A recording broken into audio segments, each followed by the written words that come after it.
era of metal has begun, and metal shall prevail. For we know what they have done.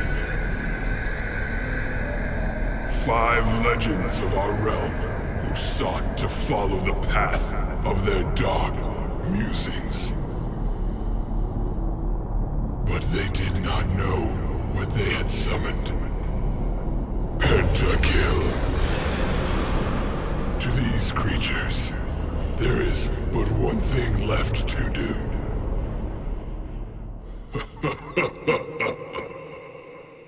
Heavy metal.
The era of metal has begun, and metal shall prevail.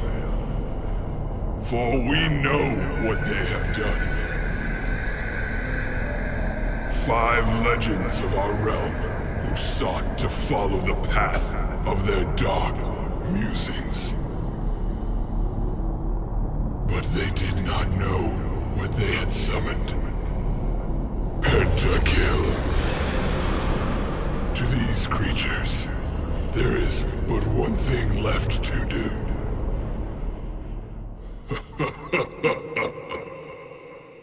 Heavy metal.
big wave coming through as well. It's happened so low. BMA as well. Is the red buff going to be enough? One auto attack.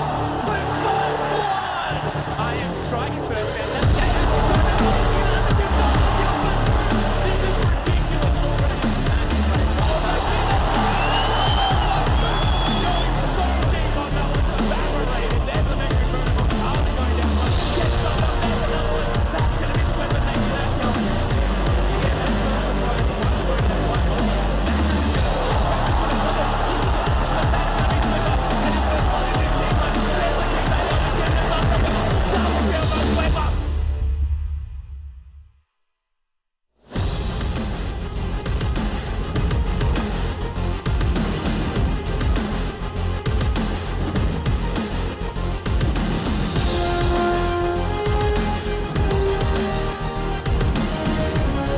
Hello and welcome everyone to the Oceanic Regional Final Round of 8 here live from EV Expo 2014. My name is Julian, Pastry Time Current. It's awesome to see you guys all out here, Torchum Esports, bright and early here on Saturday morning. We've got a great series here still in the upper bracket. It is Immunity versus the Direwolves. I'm going to throw you straight away to the desk to bring you all the action. It's Max, Atlas Anderson, and Jake Spawn Tiberi. Thank you very much, Pastry Time, and welcome EV Expo and everyone watching at home to the caster desk here. We're going to take you through this first game, and Direwolves taking on Team Immunity, and this is the really interesting thing, is the fact that the Direwolves, they actually qualified first. They were our third seed into this round of 8, and Jake, what do you think is going to happen in this particular game? Because Immunity recently have looked incredibly strong. Yeah, Immunity's been on a tear, and their bottom lane in particular has looked incredible going forward. I think the Immunity definitely will come into this matchup as the favourites, but Direwolves kind of the dynamic unknown team. They're very, very new, and they came through, as we said, third, and they've had some explosive games where, particularly their jungler, Rippy, he just tears people apart. He certainly does, and they're sort of made up of a lot of players that we've seen around the traps for a long time, but we haven't seen them necessarily together for as long. Chuffer is another one of these players, and you were talking about the bottom lane of Team Immunity. Chuffer plays an incredible AD carry. Do you think he's going to be able to stand up to the likes of the Uber Gun bottom lane? Yeah, I think Chuffer goes into that matchup quite well. He's known to be more of a passive AD carry in the laning phase. He played a lot of Caitlyn that we saw, and although he gets very upset if you say that he's a Caitlyn player. Yeah, so we won't say that anymore. But, of course, he's paired up with Charlie as well, and I think that's the dynamic part of the lane. So Chuff is kind of the rock down there, and Charlie is the guy that can go quite ham at times and set up some plays for his bottom lane duo. Yeah, and the thing that's a little bit of a worry here for our bottom lane for Direwolves is the fact that Charlie, he took a hiatus. He hadn't played for quite some time. As we do have the head-to-head here, of course. On our blue side, it's going to be Maxilla in the top lane, Rippy in the jungle, Sharp in the mid lane, Chuffer as AD, and Charlie on support. Yeah, and of course our Team Immunity lineup is Niwa in the top lane, Zahir the jungler, Claire in the mid lane, and Uberbro and T-Gun in the bottom lane. That T-Bro bot lane. Very, very nice. T-Bro. I actually like T-Bro so much more, but apparently Uber Giant, not as much of a fan of that one. Yeah, he likes the Uber gun, but yeah, I think T-Bro's nice. Yeah, T-Bro's, it's more friendly, you know? And I mean, yeah, it sounds a bit like a steak, but that's okay. Yeah, I think the last matchup that we need to hit is the top lane matchup. Yeah. Because we've seen Niwa, The Rock, JK Smithy was his name before he renamed, but we will be going by Niwa. He plays a lot of these unconventional picks that you don't see a lot. He plays the Vladimir, he plays the Malphite. However, on the other side, we saw Maxilla at ACL Sydney go insane. His Mundo was absolutely incredible as well. As soon as he picked up that champion, if he didn't die 4 times in lane before level 6, he would take over the game. Yeah, and the danger that brings is if Claire and Niwa want to run a double AP, it just leaves Mundo up. And yeah, as we said, this guy is an absolute beast and yeah, can definitely take over matches. Yeah, the thing that I want to talk to you about, Spawn, though, is the fact that Rumble has seen this gigantic resurgence, and who else is there to talk about other than JK Smithy when it comes to Rumble here in Oceania? Yeah, and we have seen that Magzilla likes the Maokai pick. So if they first pick that, look for JK Smithy to jump straight onto that Rumble. You said nothing better than he's one of fire the OG, to burn down the trees, yeah, right? One of the OG Rumble players. However, key matchup for this game, the first game, is Rippy versus Zahir. Yeah, and Rippy, known for these interesting picks in the jungle, but the thing is, they've really come into the forefront now. He played Jarvan before it was cool. Again, if that makes sense. Plays a lot of Udyr, of course. His Udyr was almost permabanned against him throughout most of these tournaments. I think it was actually, there was a team that actually let him just play Udyr as much as he wanted, but still, very, very strong. And he plays Rammus as well. Yeah, so you just hit the 3 champions. So there's the Jarvan, the Rammus, and the Udyr. what Avant actually did against them, the new Avant lineup, not Legacy, was they actually let Mundo and Udyr through, and then there was no gap closers on the team. And they just picked Thresh every single time, and the flame meant that no one could get on top of their team. So look for maybe a strategy to come out around Rippy, because he does fall into patterns around his picks. Yeah, he certainly does. As we do get into Champion Select, and Direwolves immediately going to take away that Thresh. They identified what you were mentioning there, Spawn, and they're going to remove it. Zillion going to be taken off the board from Immunity, and that's first pick material. That's something you do not want to see. Kha'Zix going to remove from Zahi as well. Zahi, a very strong Kha'Zix player. Yeah, Zahi is the very, very aggressive Kha'Zix player.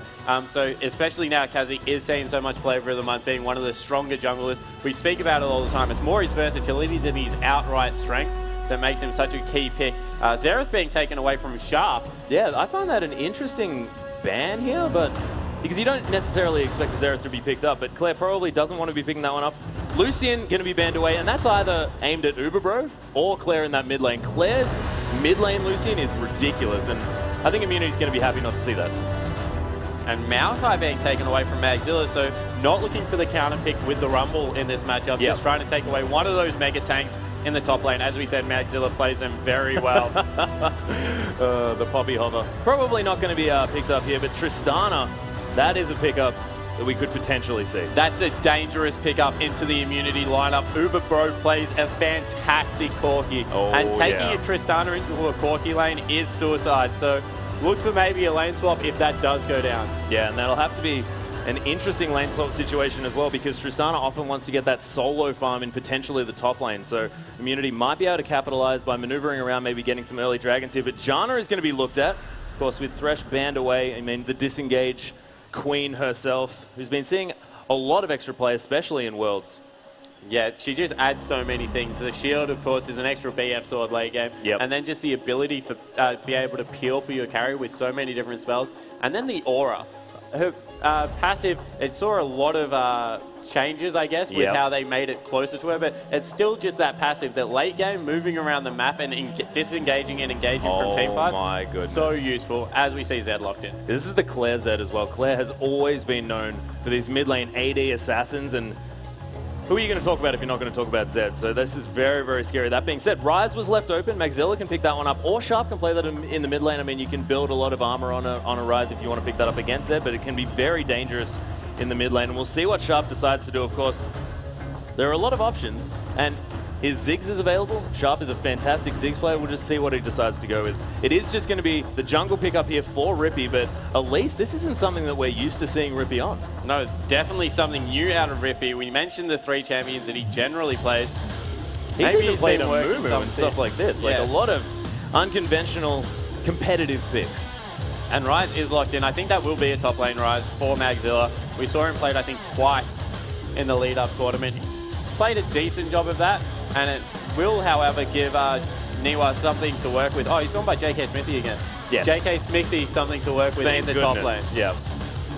The classic Oceanic, we're just going to change our names on you all the time, but has reverted back to JK Smithy. So that's definitely handy, but it is going to be the Elise actually locked in, and I'm quite surprised to see Rippy on something that's a little bit conventional, but I spoke to him yesterday and he said, yes, I'm playing the support jungler style now. I'm making sure that I can get my team ahead. He's really changed up the way that he plays. Of course, Rippy was known to be this farming jungler who picked up Udyr and just ran around his own jungle and said, team, just deal with it. I'll carry late game. It's fine.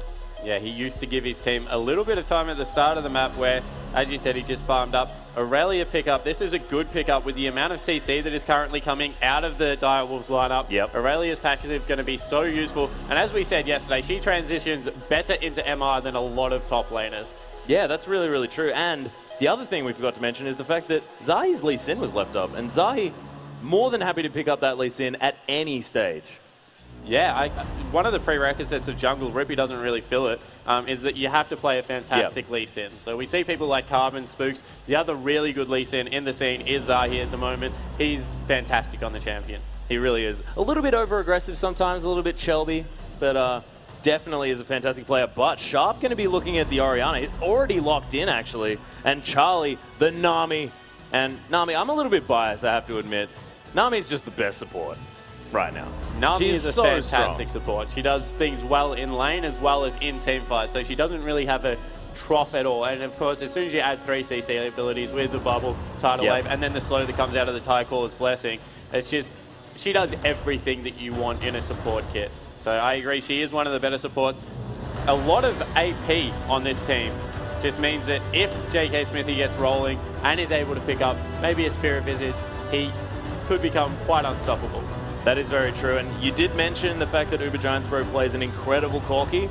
It is the hobby here for T-Gun, and the other reason why it's absolutely fantastic is because we've got an AD heavy lineup here for Team Immunity, and Corki does so much mix damage. It's a fantastic pickup to really round out this lineup. Yeah, especially if you pick up the Sork boots as well after you get that Trinity Force. The mix damage that comes out, as well as the armor shred from his E, just means that Corki You can even build a Void Staff, like 6th item or something like that. Yeah, he's very hard to deal with. And it is going to be the lock-in, so this is a difficult lane now for Direwolves in the bottom lane. Straight away, I'm thinking lane swap when I see this. You can roam around with Nami, try and catch some people in your bubbles, and let Chuffer just farm alone in that top lane. Yeah, that's true, and I think the Direwolves are going to have to play out this early game incredibly safely. They have got this all in for the post-40-minute game. And if they fall behind early, I think Immunity are just going to try and snowball this lead, and there's not going to be much to stop them just because of the power troughs that they have in the mid-game with Ryze and Tristana. Yeah, and as soon as you pick a tier champion, you know that you can't really fight the first no pun dragon, intended. And then Tristana just doesn't lend herself that well. They do have some wave clear though. Orianna is kind of the saving grace. Lots of wave clear that can come out of that champion. It will depend how she holds up in the mid lane. We've seen Orianna actually do extremely well versus Assassins later, but then it's Claire on Zed. Yeah, it's really, really true. And that Command Protect is going to be useful, especially in the early levels. I mean, it gives her one of the best level ones in the game with that Clockwork wind-up. You can just shield yourself and just go ham and auto-attack as much as you want in the laning phase early on. But Claire is such a scary AD Assassin player that even if he is on this Orianna, Sharp is on this Orianna that's quite strong in these situations, I don't know, man. I still don't know. I'd be very, very scared of Claire. Yeah, definitely. And then the thing that we have to mention, it's kind of the difference in the team comps, is the fact that Immunity, if everything goes wrong, still has a 1-3-1 split push. They've got Aurelia, they've got Zed. There's maybe Ryze that can deal with them. No one else on the team can really deal with those two characters late game.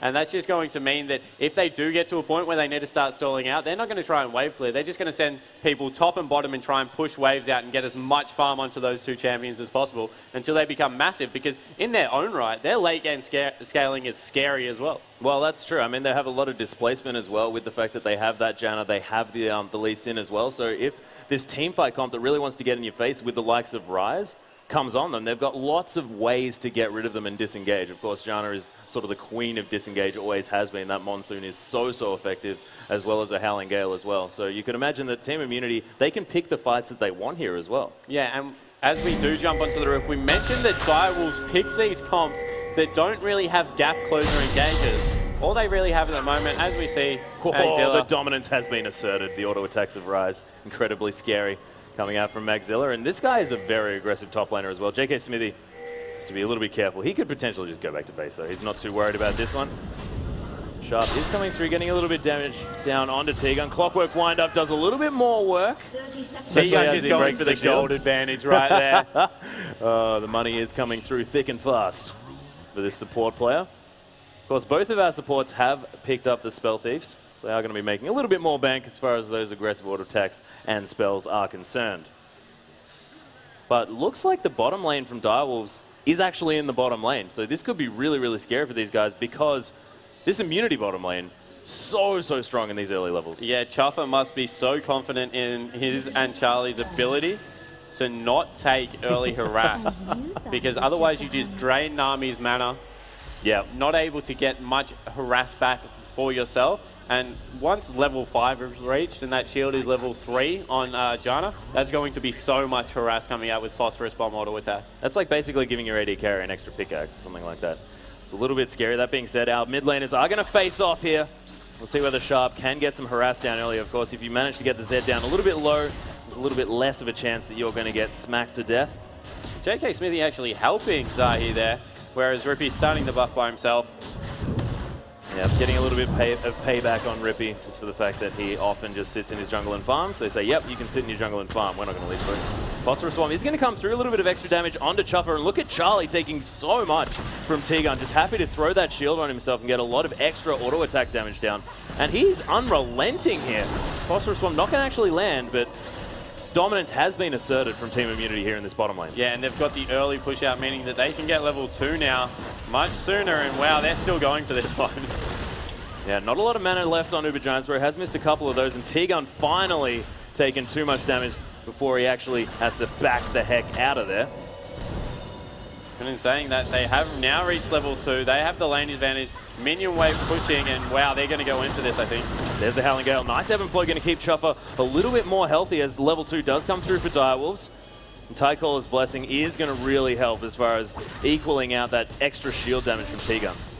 Yeah, so able to sustain through the aggressive level 1 that came out of Immunity, and actually they're in not a bad spot here. Chuffer has been CSing really well through the harass there, and that's a pretty good bottom lane now on the side of Direwolves. That being said, I mean, of course, Tristana does hit a bit of a power spike level 3 or 4 and then starts falling off. She's a really interesting champion in that way, just because that rocket jump, if you do happen to put Zahi's going in for a gank on top lane. Oh my goodness, we'll see whether he can land it. Oh, there's the flash through so he can get through the minions. Is the Sonic Wave going to land? It is. Resonating Strikes there as well, and Blade Surge. That's going to be first blood for Team Immunity in that top lane.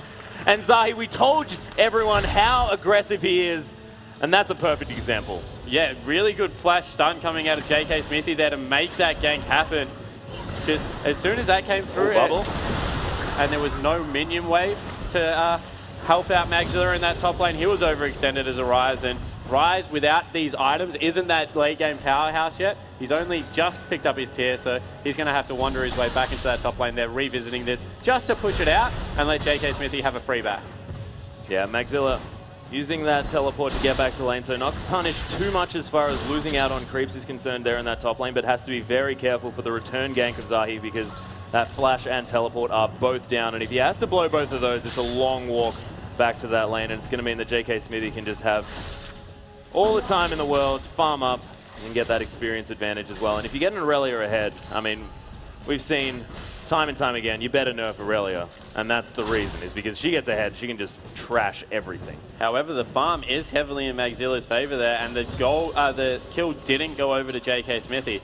So still the lane a little bit in favor of Magzilla, and he's still looking to push up and be aggressive. He's got a ward out now, feeling confident still that he can dominate this lane. Yeah, that's true, but Zahi has picked up an incredibly early sidestone, so you can imagine he's going to try and go around, get that deep vision, and utilize this Lee Sin in the way that we have seen him used in the past, especially by the likes of Spooks, just to make sure that they have as much vision around this map as possible in the early game. Yeah, so 15 CS discrepancy now in the top lane. That's nothing to be understated as Uberbro gets caught by a bubble. Yeah, bubble comes through. Zahi is going to safeguard to a ward here. Sonic Wave resonating straight onto Charlie as well. Has used that Tycaller's Blessing. Dodges out of the Phosphorus Bomb, but they're going very aggressive. Look at Chuffer. He's at full health. More than happy just to auto-attack these 3 members.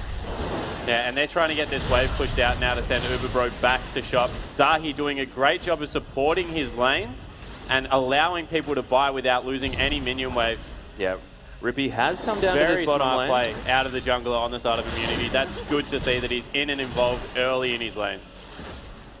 It's definitely true. Rippy not going to find any joy here in this bottom lane. Just going to head off and grab his golems as well, as these guys try their very best to push this one through.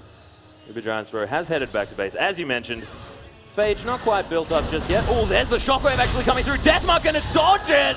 But it's actually, and it's going to be Claire picking up the kill easily onto Sharp. Fantastically played. JK Smithy getting taken down incredibly low by the machine gun. Spells coming out of Magzilla. He's going to be able to finish off that kill. The 1v1 there in the top lane with this one death Magzilla on Ryze. He is so frightening. Hits that level 6 and really just goes to town. Yeah, Immunity, however, saw the backs that came through, so they're going for an early drag, and Rippy's rotating across the whole mid lane. I think this might actually be a free dragon. So whilst there is some trouble in top, mid's pretty much short up now that they've been able to pick up that kill, and Zahi has been everywhere around this map. They're going to be able to pick this one up and pick themselves up an early gold lead. Yeah, fantastically well done. The Smite is going to secure that one, and I just want to go back to that shockwave dodge in the mid lane from Claire. That was just fantastic use of that death mark and just shows his incredible power on this champion. Yeah, so we mentioned with Zed, it's like whoever blinks first, whoever gives in and uses their ultimate first means that they're probably going to win the trade. If he had have held on to that and been able to get Zed to blow his ultimate first and then flash and Shockwave, might have been able to get out of there, of course. Does have the exhaust as well that wasn't even burned. So look for Sharp to still trade quite aggressively with Claire on Zed. Yeah, Tyco's Blessing going to come through here in this bottom lane. Aqua Prison not going to land, so it's going to be in Direwolves. Are still going to play this one a little bit safe, but I think they have to start being a little bit careful just because Corky's going to get very, very strong throughout this mid game, and these guys aren't going to be able to trade even if things are going fairly even here in this bottom lane. Yeah, they're not going even anymore, however. There's a 17 CS advantage on the side of Chopper. He's playing this lane extremely well. That's nearly up to 20 once the wave gets through, and yeah, that's just in an unfavorable matchup, playing that extremely well. Yeah, Wave is pushing through, so you could imagine Uber Giants are going to pick up a little bit of CS, but you're exactly right. This is not exactly what you'd be expecting from a Tristana lane. That being said, Nami, the best support in the world, so it's probably the reason. And we see that JK Smithy still going aggressive here. Might once again be Blades in comes some through. trouble. It is going to even out the trade there just a little bit, but Magzilla almost has his ultimate back available again, and he's going to be more than safe here in this lane as his flash is just about to come back up. Yeah, so item-wise, I'm going to talk about Aurelia a little bit. I think that Oceanic pros aren't putting much worth on the Merc Treads early on Aurelia into the Rise matchup. Does a couple of things that Phage does as well. It gives you that extra movement speed, but it just makes sure that the Room Prison doesn't hold you, so Rise can combo his spells well. You want to be in Rise's face. If you're looking to go aggressive, I think Merc Treads is the best first item back to pick up. Just because it can get you out of all of the damage that comes through from Rise. Gives you some MR as well. And Aurelia, as long as she's hitting you with T10 style, which the Merc Treads do, it's just a worthwhile pickup. And we've seen it a couple of times now where Aurelias are struggling a little bit in lane against Rise, and maybe a Merc Treads pickup early would help that. Yeah, and Immunity really strangling out the vision here as well, as we were discussing that Aurelia pickup. And I think JK Smithy is the only weak link at the moment. As we see Magzilla going even more aggressive, there's the ultimate back up again. Full health now. JK Smithy's going to be forced the heck out of this one. There's the flash into the queue. Not going to be enough damage to take him down, and the flash in response from JK Smithy as well. So Magzilla, we spoke about how good this guy is. And I don't think we really stated it enough. Uber Giants, bro, not going to let Charlie get too close to his face, but you can see Direwolf still with so much control down here. Yeah, Direwolf's absolutely strangling two lanes at the moment. We've seen that JK Smithy, whilst reasonably close in farm, is getting bullied a little bit, and Chuffa is just having a field day in this bottom lane. Helped out by that sustain. Yeah, despite the fact that Sharp did manage to go down there in that middle lane, he's still ahead by 5 CS. So staying up as this Orianna, he's still going to be able to scale into this late game and have those shockwaves do the work that they need to. Of course, Sharp does show a lot of the time that he can really bring it out when it counts. So look to see these shockwaves really turning this game around. There's actually the rocket jump, not going to do any damage. The monsoon coming through from T-Gun as well. That's 3 members of Immunity, but Chuffa immediately removes the support player from the map. Charlie, now on the run, does have that Tyco's Blessing for the extra movement speed from his passive. Direwolves, what an incredible exchange, 2v3. Yeah, aggressive play. They did blow the teleport to get Magzilla into the bottom lane. That's why the disengage came out so quickly. And Rippy was up in the top lane to hold that. No CS wasted. Really well played there from Direwolves. Sharp is going to be potentially forced out of this mid lane. Doesn't have any mana regen in his item set just yet, and he's very, very low on that mana, but he's going to be able to clear this one out with his auto attacks and a command attack every now and again, so he's going to be okay. We'll need to head back to base relatively shortly, though, just so that he has the ability to utilize some of his spells. And now this is a 20 CS and a kill onto Chuffa. He's just looking like he's going to skip the mid-game dip completely now. Yep. I don't know whether he will go for a static shiv or if he's looking for his Infinity Edge first up. I would think now that he's got a little bit of a lead, he'll just go straight for the Infinity Edge. And we'll see what he decides to do. Of course, we've been seeing Tristanas like to build that BF sword into a static shiv as far as the standard sort of world build on that champion is concerned, but there are a lot of different options, and we know Robert X. Lee, of course, the Tristana OG over in North America, he often likes to build that static shift just on its own first up. Thinks that avoids it. There's a nice Aqua Prison from Charlie, though, here in this bottom lane, and that's going to be the Valkyrie to safety from Uber Giants, bro. You can see, though, Direwolves with all the control. And Zahi, once again, recognizing that his lanes need help in the top. So low, but it's going to be Zahi here. Magzilla does pick up the kill. He's going to trade 1 for 1 though, but still, I think Magzilla's going to be happy with that. Yeah, especially as Arise 2-2-0 now in the top lane, just getting work done in the early game when he should only be really strong in the late, as we see Claire looking for a little bit of a rotation into the top lane. Yeah, he's waiting in this tri-brush. Rippy might be face-checking this one. Very, very scary. There's the W. Oh, the E doing so much damage. Rippy taken down solo. Clay may not even need to use the ultimate here, as we do have Chuffer getting a kill here in the bottom lane. Zahi forced the flash. Rippy, how are you still alive, buddy? Sonic Wave's going to pick up the kill, and Claire was there as well. He wasn't getting away, but man, Claire got close to dying. Yeah, and burnt a summoner spell there in the way of Zahi's flash, so not bad. Claire, of course, held on to his summoner spells, and 2-0-0 while that was all happening. Chuffer picking up another kill on T-Gun. So support player on the side of Immunity not having a great first game. No, he certainly isn't. After playing incredibly aggressively here in the early game, it may have come back to bite him here on this channel. But T-Gun, often known to keep his morale high, of course. If you're going to hear someone yelling on the side of Team Immunity, it's going to be T-Gun. And it doesn't matter what stage of the game they're in and how far behind they are. Yeah, so Dragon is back up, and a couple of important items have been picked up on the side of Immunity.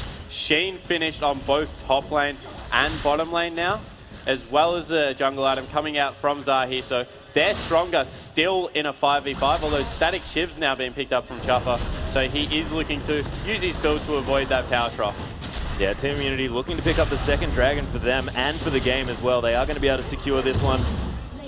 Timer is going to be gained for the Direwolves though. And this is definitely helping keep Immunity in there as far as this top lane and bottom lane are concerned. And thank goodness Claire doing quite well in the mid. Otherwise things would be quite difficult. JK Smithy taking a lot of damage from those spells from Maxilla. And look at that. Level 10 now has, of course, max points in his queue. And you can just see it just chunking down JK Smithy. Yeah, as we see a replay of this in the bottom lane, that was just T-Gun sticking around with a little bit low health. Didn't really get to see the lead up of that one, but Chuffer, I think, got a crit there and just destroyed him. Yeah, and with the Tide Caller's Blessing as well, so much extra damage. I'm not entirely sure what Charlie is leveling there, but if it is the Tide Callers, I wouldn't be surprised. Yeah, and we're seeing that Magzilla in this top lane is just completely free to farm at will. He's going to have, as soon as he goes back, being able to pick up his Rod of Ages. He's scaling so nicely into this, and they're sending Zahi top once again to try and deal with him, because he's just becoming a beast. Yeah, he's been spotted by a ward, but I think the Magzilla is a little bit too far up. Has a lot of health. There's the Rune Prison onto Zahi. Auto attacks are coming through. Sonic Waves and Resonating Strikes every single time from Zahi. He's fantastic on this champion. And they lock down the rise. Easy peasy. Chuffer using that Buster Shot. There's a Tidal Wave forcing the flash out of Ubergun. T-Gun gets crit to the face for so much damage. Look at that. The flash forward from Chuffer as well. Heal has been popped by Ubergiant. Look at that. Turns it around. Picks up the kill. There's the Ignite. Chuffer now tries to jump on top of Ubergiant, but we'll see whether the 1v1, the double kill from Chuffer. Jumps to safety with the reset. That's going to be Rippy falling down in the top wave as well, but it's all about Tristana right now. What a fight there. Out of Chuffer, able to get the reset. I think he missed the damage, which made it actually so close in that fight. But this is the power of Corki. We mentioned that he has the mid game, and even though he was down those kills, was able to really take the fight to him. And that was without his Trinity Force as well. He just completed that as he died as well. So. Yeah, that was such a close fight. Now he has picked up his Trinity Force, although Static Shiv has been finished up, as well as the boots and the crit cloak and the pickaxe as well. So this Tristana is getting massive. Yeah, needs that cloak of agility so he can more agilely jump around and actually land the damage next time. So whether that does come through, of course. Berserker's Greaves were finished up as soon as he backed as well. And red buff going to be passed over to Chuffer. They know exactly where their damage is. And even though they're down 2,000 gold, this could be the saving grace, the big Tristana factor in the late game. But Blade of the Ruin King and Trinity Force have been picked up on the solo laners now, so they can look to split push, although as we jump into the replay, this is what happened in the top lane. This is just a straight out dive. Rippy thought he could defend the turret, and that is just so much damage coming out of JK Smithy and Zahi. Forcing the flash out of JK Smithy, but definitely a good one there, as we did have the outer turret in the mid lane going down. Shield is going to be available for that turret, but Chuffer doesn't really mind here. He's level 10 now, so has a little bit of extra range. That draw a bead really giving him extra range when it comes to those levels. See whether they can get the siege going on here. But what do you think about Direwolf's siege in this situation? Do you think they're able to really make the mark. You can see the ball doing a lot of will work. definitely have a good siege at this point. I think they actually need to focus on clearing out the wave more than trying to get some harass down, as Uber Giants Pro is just sitting there and trying to shoot rockets at people instead of creeps. But however, while this is going on, Claire in the bottom lane, he's going to pick up a turret from himself. And the reason that it hasn't been responded to straight away is because on the side of Direwolves, there is currently no response to this Zed. Yeah, there's no one person that they can send to deal with this guy, so Direwolves just wanting to make this more of a race rather than anything else, but they sieged out that inner turret relatively effectively. We'll see whether this inhibitor turret's going to go down. Yeah, so this is going to be extremely close. They need to get back into this base because... Oh, Aqua Prison on Zahi as well. He has to get the hell out of there. T-Gun coming in with the Monsoon. Very low health bars on the side of Direwolves, and we do have Claire. He's gone back to base. Doesn't have the home guards, but this is going to mean the Direwolves have to get the heck out. And there's a teleport coming on the right side of River. They're looking to still fight this one. Yeah, Direwolves have moved up now, of course, reacting to JK Smithy. We'll see whether we actually manage to get the reset on that Blade Surge. They do have the wards here as well. Look at the bombs coming down. Direwolves are in dire straits at this stage, but looks like they might be able to get out. Yeah, good force there from Immunity. They got the creep wave now into the mid lane. They're looking to pick up a turret from themselves, but... Sorry, they don't have a creep wave. It's just wandering down the mid lane right now. But they'll still be able to pick up a turret in response. So not too bad on the side of Immunity. They do have a 3,000 gold advantage at this point. Direwolves, some nice rotations around the map, but just getting caught out a little bit there. Yeah, they got chunked way too low by the extra damage coming through from the poke on the side of Immunity, and it allowed Claire to get back, and he did manage to get that outer turret as well, so they managed to pick up the mid outer and the bottom outer as well. Oh, very nice scrying ult to notice that Claire was coming in, attempting to destroy Chopper. We can see 1-0-1 on this Zed, and we haven't quite seen the kill potential out of Claire just yet. Yeah, but farming up a sword, he's right on that 10 CS a minute, actually a little bit ahead. Yeah. So he's the carry at the moment. At this point in the game, as I said, with no armor on the rise, there is just no one that can stand toe-to-toe. And the Sork boot pickups. Let's talk about this a little bit. I don't like offensive boots on Rise. I thought you were going to talk about the Sork boot pickup on Uber Giants, bro, which has actually come through, which was really cool. On Rise, Sork boots, he would be so much easier in a 1v1 if he had picked up Ninja Tabe into his Frozen Heart. That would allow him to deal with the Zed quite easily, going for a more aggressive build. Rise has no trouble pumping out damage. We've all seen how much damage he can do. So just an unnecessary item that actually hurts him in a defensive area. Yeah, and especially when Rise, a little bit low range, of course, able to be kited a lot of the time. If he doesn't have his ultimate up, he can be very, very slow. So having those Mercury Shreds as well so that you don't get slowed down too much, you don't get locked down too much, and you can really get out those spells is really important. Yeah, I just think defensive items on Rise are a much more key pickup than what the offensive items are. You just mentioned on the Sork shoes coming out on Uber Giants, bro. Yep. That's a good pickup. That is so cool. And the fact that you mentioned it as well makes you look cooler as well at the same time. So I definitely like that. Of course, the mixed damage that can come out of Corki is just so important when you do run these champions that are AD-based, because it gives you a threat in the mid-game. Late game, it becomes a little bit less relevant. Yep. But mid-game, a lot of the damage, probably about 60% actually, that comes out of Corki is that magic-based damage from his spells. Yeah, the Phosphorus one, what he wants to level first up, we've seen that one chunking people down so effectively. As we, of course, do have the end of this pause, Maxilla coming through with the ball on his head, and that's the Phosphorus one. So much damage, but he just walks up to Uber, bro. Maxilla's going to have to flash away. There's the Death Mark coming down. Claire can get the heck out of there with his ultimate as well. And look at the Transcendent Blades. There's a really nice shockwave coming down, but not going to be able to get the kills. Uber Giants, bro, finally does fall. JK Smithy, Blade surging around this fight. Look at the Direwolves members. They're falling down very low. There's the Aqua Prison going to be landing immediately as soon as that Monsoon does come through, but JK Smithy's found his mid-game point. This Aurelia is starting to get going. Double Trinity Force versus two late-game scaling champions. It's only 20 minutes into the game. Direwolves can afford to bleed objectives. If they were only 5,000 gold behind at 30 minutes, that would have been a win for them because of how well their two carries scale into late game. Now it looks like Immunity are starting to skip away with a lead, nearly 6,000 gold up, and have complete control of the map. And this is so scary because JK Smithy was so far behind. Maxilla was able to deal with him so effectively, but now 4, 2, and 3 has that Trinity Force, has those Mercury Shreds, as you mentioned, is so useful against Rise. He might even be able to go toe-to-toe. Yeah, definitely will be able to. We have to mention our key matchup. We harped on it on the in the pregame. Rippy, known for his aggressive junglers, his farm-heavy junglers. He's jumped onto this Elise, and he's 0-2-1. If we jump over onto the side of Zahi on Lee Sin, a champion he is very comfortable on. Oh, yeah. He has 9 kill participations out of 11.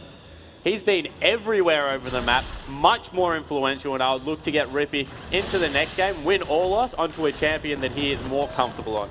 Yeah, I would definitely say so. But this game is not over yet. Only 6,000 gold is the lead for Team Immunity when the Direwolves have a comp that can really do work in this late game. We'll see whether they can transition it around. And of course, Elise does have the Cocoon. She's got a lot of late game tools that she can use as far as getting picks are concerned. But you can imagine with a team like Direwolves, they want to be team fighting, don't they? Yeah, they've committed very heavily into this top lane, and now they're all just recalling. There's some trouble in the bottom lane. Claire will be able to pick this one up. He's 220 CS now, picked up the last Whisper. He is just an absolute beast in that bottom lane split pushing. Yeah, these 3 items that he has as well in the Brutalizer, the Last Whisper, and the Blade of the Ruined King, he has so much damage potential in the raw armor penetration and, of course, the extra burst. And really nice Howling Gale going to stop Direwolves from stopping that. And I've been liking the Yeoman's Ghostblade on Zed at the moment just because of the activate. However, in this matchup, I wouldn't be surprised, as there's a solo kill in the top lane, would not be surprised if we see Claire pick up the Black Cleaver, just because he's diving so deep into these team fights. He's going to be able to get all of that armor straight down, help out JK Smithy and Uber Giants, bro. Yeah, that's really, really true. As we are going to see JK Smithy fighting Magzilla here, but he's going to try and head back, and I think this is JK Smithy just picking up the kill in response as he face checks that brush. But this is what we were talking about. This is what was really, really scary, is the fact that Aurelia now can 1v1 this Rise. Yeah, and the transition into MR items that we talked about, the Soul Shroud now picked up, as well as the Merc Treads coming through, just all this MR and the passive. Yep. Not going to be held up by Rune Prism at all. Of course, Rise players do get a little bit greedy. It would be interesting to see if he's leveled that Essence Flux or his Rune Prism second, because I like to level E second just because it's a lot more damage. Yeah, that's definitely true. Plus, bouncy balls are fun, so you just may as well have more of them. And Giant Spell's been picked up here as well by JK Smithy, so he's got a lot of health on his side. And probably going to be transitioning into that Randuin's Omen. Do you think that he's going to go Banshee's Veil or Spirit Visage here on this Aurelia? Yeah, I think Banshee's Veil would be a good pickup just because of the catch potential that can come out of an Elise. Yeah, that's true. The last thing you want to do is put yourself in a position where you are able to be picked and then throw the game from there. So I think the Banshee Veil, in the context of the game, is a very good item on your people that are going to be split pushing. Yeah, and that Sweeper doing a lot of work, clearing out 2 wards there. Love that. Managing to get the 2-for-1 deal. Immunity now setting up cute little bait. We'll see whether it does work out. We do have the safeguard to the ward here. Zahi trying to make something happen. Attack Dissonance is going to be used from Sharp just to deter this Lee Sin from coming through. Volatile Spiderling does a fair bit of damage there as well. Yeah, but we're seeing how aggressive they are, and now they have started it up. They're taking a little bit of damage, so they need to be careful here. I think that Direwolves definitely know that something is up. Yeah, Teleport is actually coming through. Nice Tidal Wave for the disengage, but that's a very, very key ultimate down on the side of the Direwolves, and Immunity with all the control. Yeah, and still looking to get some action started, roaming through the jungle very aggressively. Oh, and look Howling Gale, that was fantastic. Yeah, great 3-man NATO coming through. Just making sure that no one can get on top of Zahi. And a little bit of a stalemate here. Immunity trying to bait objectives, but Direwolves honestly playing it quite well. Yeah, that's really true. And Magzilla now has the teleport advantage, so this Rise can probably head somewhere else and still be able to get to these fights when he's needed, whereas JK Smithy blew his for pretty much no effect. Yeah, wasn't able to get anything from that there. Once again, trying to set this up. Direwolves looking for some vision. Howling Gale not going to find the target there. Neither is Ack or Prison. And bottom lane is slowly pushing in the favor of Direwolves. Wow. Oh, there's the insect play onto Rippy, and he's going to get sent straight into the enemy team. Monsoon going to come through as well, and that's going to be Team Immunity now. They're collapsing onto Chopper. He's going to fall down. Deathmark's going to finish him off. Uber Giants probably gets taken out as well in the meantime, but Sharp now finds himself all on his own. Sonic Wave Resonating Strike to finish that off. That's almost an ace. Charlie finds his way out somehow, but Immunity now with 4 members are going to be able to take down this Baron. Such a beautiful fight. Zahi needs to be kicked off Lee Sin. If that is not a ban the next game, I will be extremely surprised. Every single fight, he just lands a crucial ultimate back into the team. And they're picking up Baron here at only 25 minutes into the game, an 11,000 gold lead. And look at Zahi, he's going crazy on this champion. Yeah, he's 13 kill participation out of 16 as well. As you mentioned before, this guy is all over the place. Just as we thought that it was going into a lull, he hits another Sonic Wave resonating strike, able to get the insect play through. We see that Tristana at this point in the game is quite strong. She's got her Infinity Edge and her Static Shift, so there's good things happening on the side of Direwolves. Rise starting to scale up nicely, nearly picked up that Frozen Heart. However, it's just the ability to get picks, and now that Claire has picked up his Yomus, he's 5-0 on 4. He's having a terrific game as well. And this is bad news. And we're talking about the fact that T-Gun wasn't having the best game. He doesn't care. He's going to build a Magi's. Doesn't matter. More than happy. And that's going to be the next standing objective. Every single Dragon, and of course the Baron as well now, have gone to Team Immunity. And I think that's how they've managed to get this gigantic 12,500 gold lead. Yeah, the early objectives that were handed over to Immunity was actually well played from Direwolves. Not contesting those first couple of Dragons. I think they contested the third one and lost a bit of a team fight there. But the first two was just smart play to give them up. If you have a Tristana and a Rise, you're in no rush to fight. Like, you can give up the 2,000 gold advantage. They actually went even or better in 2 of their lanes. Yeah. So they played the early game well. It's just that when it's come to rotating around the map, without going back to the Rippy factor too much, Zahi has just outclassed him in this particular game. Yeah, and Zahi has been using the vision game as well. We do have actually Claire does get caught up by the Rune Prison. There's the jump in as well. That's going to be a missed shockwave. Chuffer's going to fall down as well. Claire picking up the kill and gets away. This guy's Zed is insane. Yeah, and still chasing people off, even though 4 members are there and he has no backup apart from T-Gun. So. And look at the vision for Team Immunity as well. It's everywhere. Monsoon's going to mean that Rippy is completely in the wrong place. Another Sonic Wave lands, as of course it does, from Zahi. Dissonance not going to do too much damage either. Locket of the Iron Solari has been finished, as well as that Hex Drinker for this Lee Sin. This guy's huge. And this bottom lane inhibitor turret is going to get focused. There's another play coming through. Sharp going to flash, and Zonya's out of this one. Aqua Prison not going to find his mark, but Claire's here again. Magzilla's going to fall down. Claire happy to tank this turret at the same time, although he's going to flash away from Chuffer, because that guy is a scary, scary beast. Finds his way out of the death chamber as well. Inhibitor turret does fall down. Howling Gale not going to be able to cancel the rocket jump, but that's going to be Chuffer falling down. Safeguard going to help Zahi pick up that kill. Charlie's going to fall as well. Rippy now tries his luck, but he's probably going to fall or make it into that fountain. Actually does come down onto T-Gun. Inhibitor falls in the bottom lane though, and Team Immunity are so strong. JK Smithy, he was just in the top lane the whole time. He doesn't even care. Yeah, meanwhile the Aurelia player just taking down structures. He's playing one-player League of Legends at this stage. PvE through. They're going to be able to pick up 2 inhibitors. They'll probably back at this point. Spend all their gold. They just picked up a huge boost. That's 20,000 now at 30 minutes. All of a sudden, yeah, this game's out of control. Really good for Immunity. And things were looking frightening. Of course, Magzilla had a fantastic early game on Rise, who was arguably pretty bad in the early game. And Chuffer, we can't say more about how well his laning phase went, but Team Immunity has played around this map so well, and I think that has everything to do with the early sidestone pickup from Zahi being able to get all the vision that they need, meaning that this at least has been irrelevant throughout the entire game. And they've kept it up. Look at these pink wards and wards everywhere. I mean, they're strewn throughout Direwolf's base. Yeah, vision control on the side of Immunity has been terrific. And as you said, really led from the jungler in this case. I think that the pairing with the top side of the map was just really nice play. Getting Claire as well as JK Smithy through what was a rough early game, able to pick up some kills, just set the pace, and they more trusted into the champions picked in the bottom lane to be inherently powerful in the mid game, regardless of whether their lane was going well or not. So nicely played from the Immunity lineup, and just look like they're firmly in control of this game.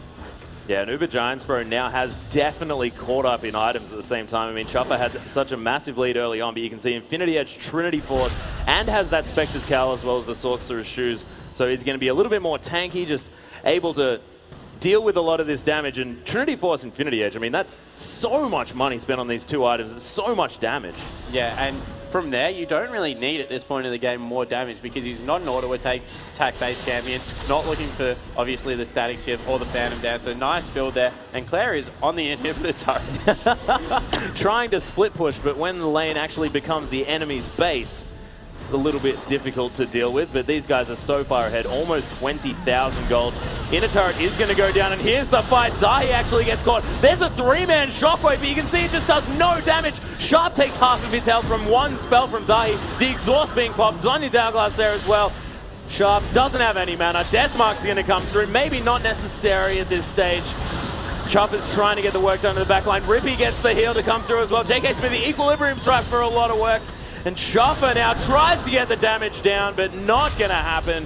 That's going to be Uber Giants Bro finally turning around and throwing a rocket into his head. Charlie again finds himself the only man alive, and Team Immunity are going to take down this Nexus in such a fantastically coordinated played game. Yeah, and that was the best possible team fight they could have hoped for. Three-man shockwave to start it off, just not enough. Well played from the Immunity side. And after some hiccups in the early game, moved into a very strong mid-lane game. They certainly did, and they had exactly the champions necessary to do so as well. I mean, Zahi managing to get his Lee Sin, I don't think that we're going to see that one again, because I don't think, if he was on Kha'Zix, which was what was banned, he wouldn't have had an impact like he did that game. Yeah, well, he would have been, I guess, more of a damage threat, but he was just getting the fight started. Yeah. He was the main initiator.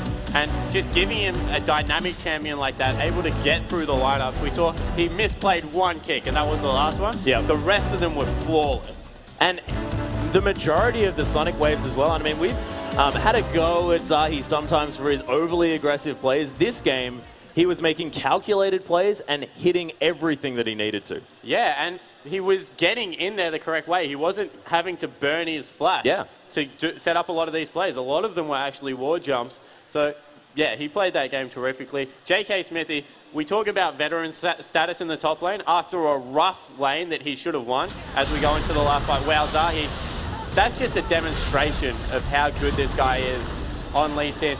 He got in there so quickly, used a ward jump, and then was able to jump away. Chuffer, unfortunately, wasn't able to survive. What was a beautiful tornado from T-Gun coming through.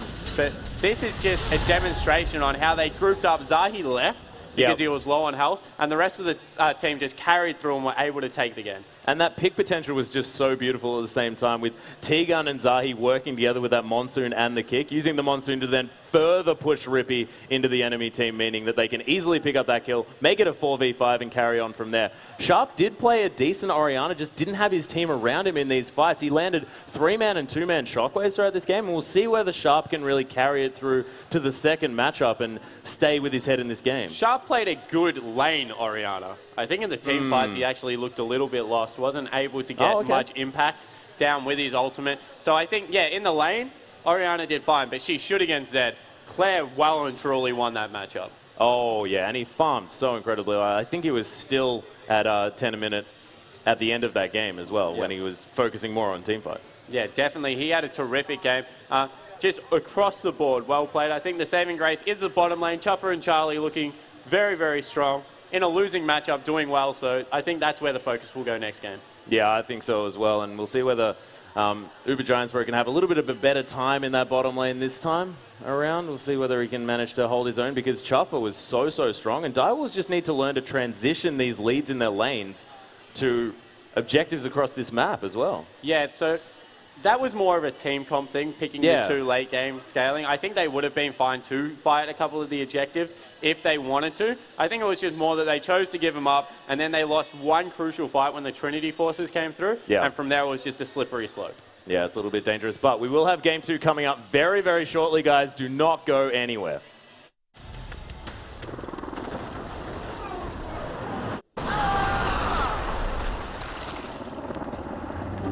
Hey, beautiful. We still on for dinner?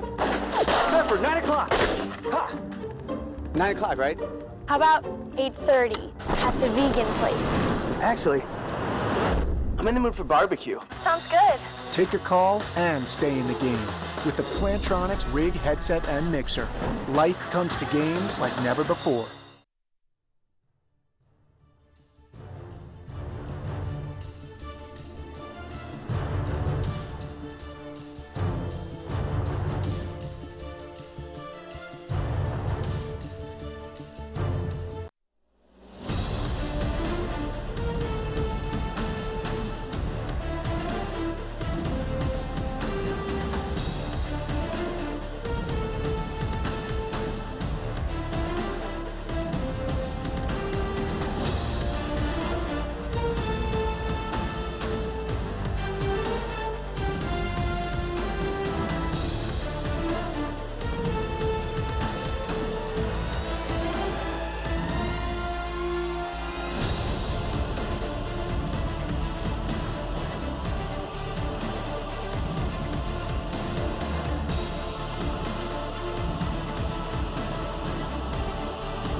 I want to go to Worlds. I do want to get over there, represent Australia. It's the best feeling. And I've come short a lot of times. I've come second at WCG. I've come third at a StarCraft tournament, which would have put me over there as representing Australia as well. So, you know, that is the goal, is to get over there and represent Australia. But it's also just to be the best Australian team, to live up to the team name. You know, Immunity, like I said, it's been synonymous with the best team, and I don't want to let that fall through. When I was younger, I was playing Counter-Strike 1.6, and they were like the best team for forever. So I was always like, yes, I want to be in that team, you know, I want to be in the best team. I've always followed the sort of ethos. You don't want to be the next someone, you want to just be yourself. You know, make people remember your name, not remember you as the next someone. And that hasn't changed. You know, that's the same thing going forward. And because I don't want to be the next Rosie, I want to be T-Gun. I mean, people are going to remember me for being on Immunity. They're going to forget them and remember the best.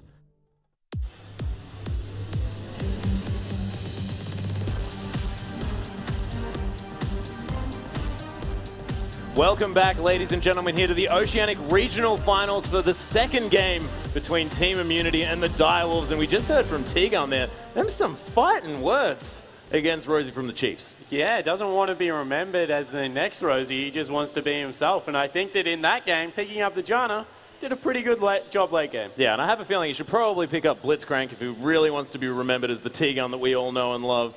Of course, he didn't even hover at that game. I mean, what is this guy doing? Yeah, he's in try-hard serious mode. He's definitely focused today. Janna, of course, is a great pickup. Oh, yeah. His Blitzcrank is great. I think that Thresh is a scary champion at the moment for T-Gun. If you let him get Thresh, he has such an impact on games. Yeah, and that's why it was first banned on the side of Direwolves as well. And I guess now that Team Immunity have the blue side at the same time, they have the first pick potential. Man, that's going to be frightening. Yeah, and they've just got champions across the board that they want a first pick. Lee Sin would be a great first pick. Blitzcrank or Thresh can be a great first pick. Corki, let's just put it out there straight away. Not the best laning phase. We actually saw Chuffer deal with it quite well, but moving into the mid game, that guy just pumps out so much mixed damage and falls straight into it. As we see, our next key matchup is Uberbro versus Chuffer. Yeah, that's exactly right. And we were talking about the Corki, and this really does segue quite well, is the fact that Uberbro just played these late-game teamfights so effectively, but you cannot count Chuffer out, especially in the laning phase. We saw Chuffer and Charlie just doing so much work bullying T-Gun and Uber Giants, bro.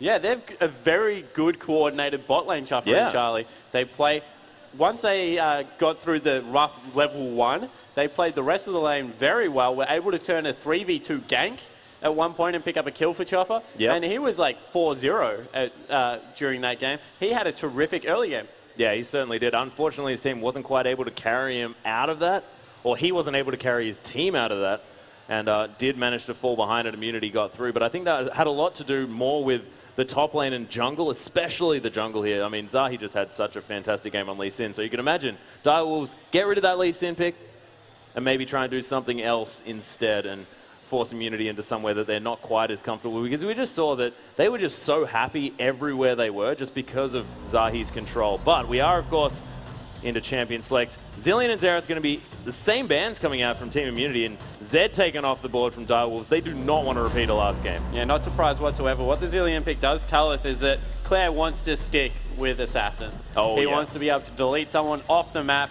Tristana being banned away from Uberbro. Of course, he plays a fantastic Tristana. Magzilla, once again, will not see his tree in the top lane. Yeah, but if Lucian doesn't get banned, it's going to get first picked. I'm going to call that right now. Okay, Kha'Zix being taken off the board once again. So Lee Sin is still up. Is it going to be Lee Sin or Lucian, though? Who knows? It's actually going to be Syndra picked up here for Claire in the mid lane. I was not expecting that. Yeah, but Syndra is just a great all-round lane bully and then transitions into a pick comp so well. So maybe a different kind of team coming out of Immunity in this game, but look for them to be just as scary. Nidalee being looked at here on the side of Magzilla. Definitely a lane bully, and Lucian wants to be the lock-in here, but I think that Immunity didn't lock in the Lee Sin because they know that Rippy doesn't want to play it. Yeah, definitely. That looks to be the case. Magzilla needs to be careful with his hover. Generally, Nidalee is a great pick. However, we've seen repetitively that JK Smithy takes Vlad into that matchup and just out-sustains and becomes a huge beast in team fights. I think it's a very risky call.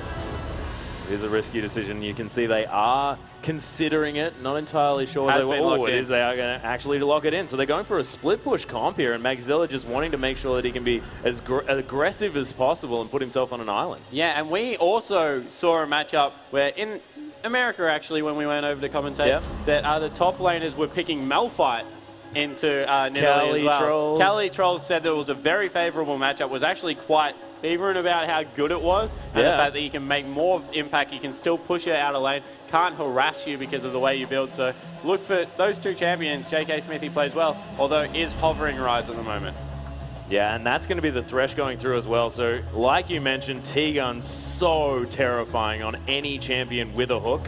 And if there's the champion that you're going to make plays on, it's going to be Thresh. Yeah, definitely. The Thresh pickup is amazing. Let's talk about Rise, because not finished on Nidalee yet. That is a very, very risky top lane. Nidalee has the most potent 1-3 of top laners in the current meta.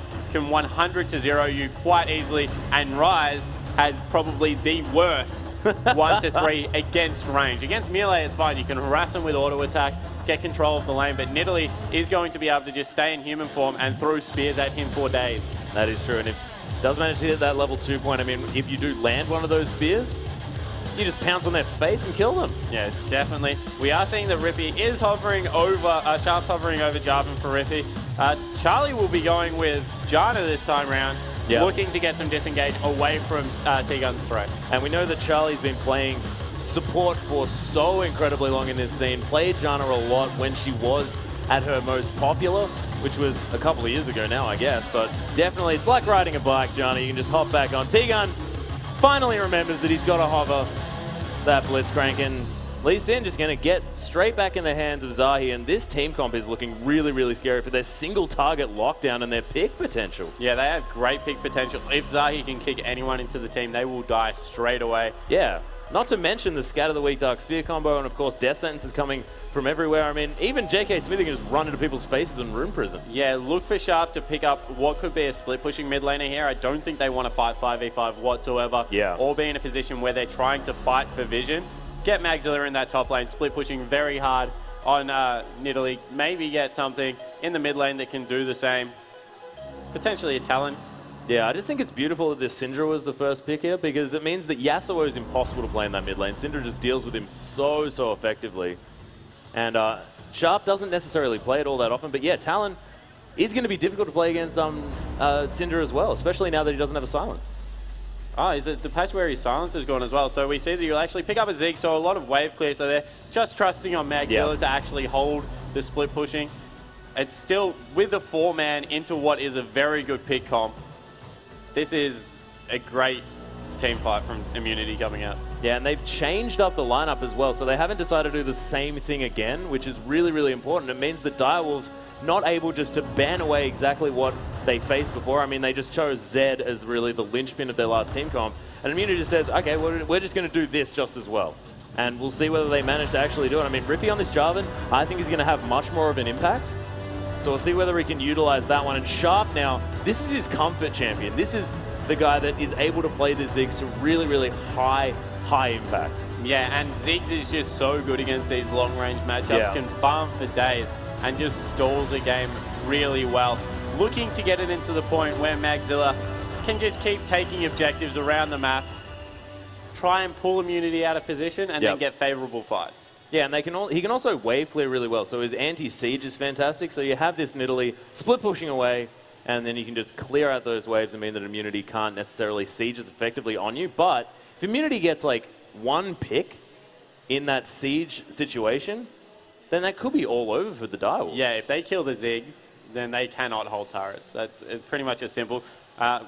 We will see that if Rise can get going and can actually deal with Nidalee. Otherwise, Corki could potentially go up there, but even that's a hard matchup. We really need to see JK Smithy not have a rough early game this time around and get rolling for his team. Yeah, and we definitely know that if Zahi manages to come up there, synergy in that top lane and jungle is really, really fantastic. We talk about all the time the fact that you have to have that sort of duo in the mid lane and jungle, but it seems to me like JK Smithy and Zahi have really come together and they can coordinate these ganks so well, and it helped last game so effectively, and we'll see whether it happens again in this game. Yeah, and we saw that whilst the rough early game, as we do jump onto the Rift, came through. Once the items were picked up on the side of Immunity, they knew when they had to fight, and they've got the 1-game advantage. So 1-0 on our blue side. Immunity looking to roll this one up into a nice 2 wins. Yeah, looks like both teams just going to head out in a defensive formation here, as we have Team Immunity now on our blue side and Direwolves picking up the red shorts. Of course, last game, Immunity pulling out the victory on the red side, which is often, you know, statistically not quite the side that often wins. Standard going to come into that brush, and T-Gun just going to walk around it as if it's a totem pole or something like that. A little bit of fun. So T-Gun also electing for a Doran shield start. Only really strange item coming out on the side of Immunity. That just means that he's looking to trade early once again and use that Doran shield passive as he sustained. Yep. And also wanting to put his stamp on the lane early. Of course, they struggled a little bit in the early levels in the last matchup, and I think that this time T-Gun wants to make sure that they can really come out strong. And actually the coin pickup from Charlie. Yeah, I find that interesting. Yeah, so not looking for as much harass that can come out of the Spell Thieves. As these mid laners are having a giggle at one another. But I do find that strange. Of course, Howling Gale is fantastic for proccing that item.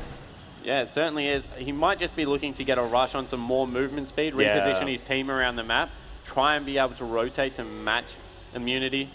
Doesn't want to have to sell that Frostfang in order to buy the Talisman of Ascension. Wants to get there as quickly as possible. Of course, Janna, augmenting speed is something that she's fantastic at. And Charlie really utilizing the fact that Nami can do that at the same time. This is something that he really likes to be able to do.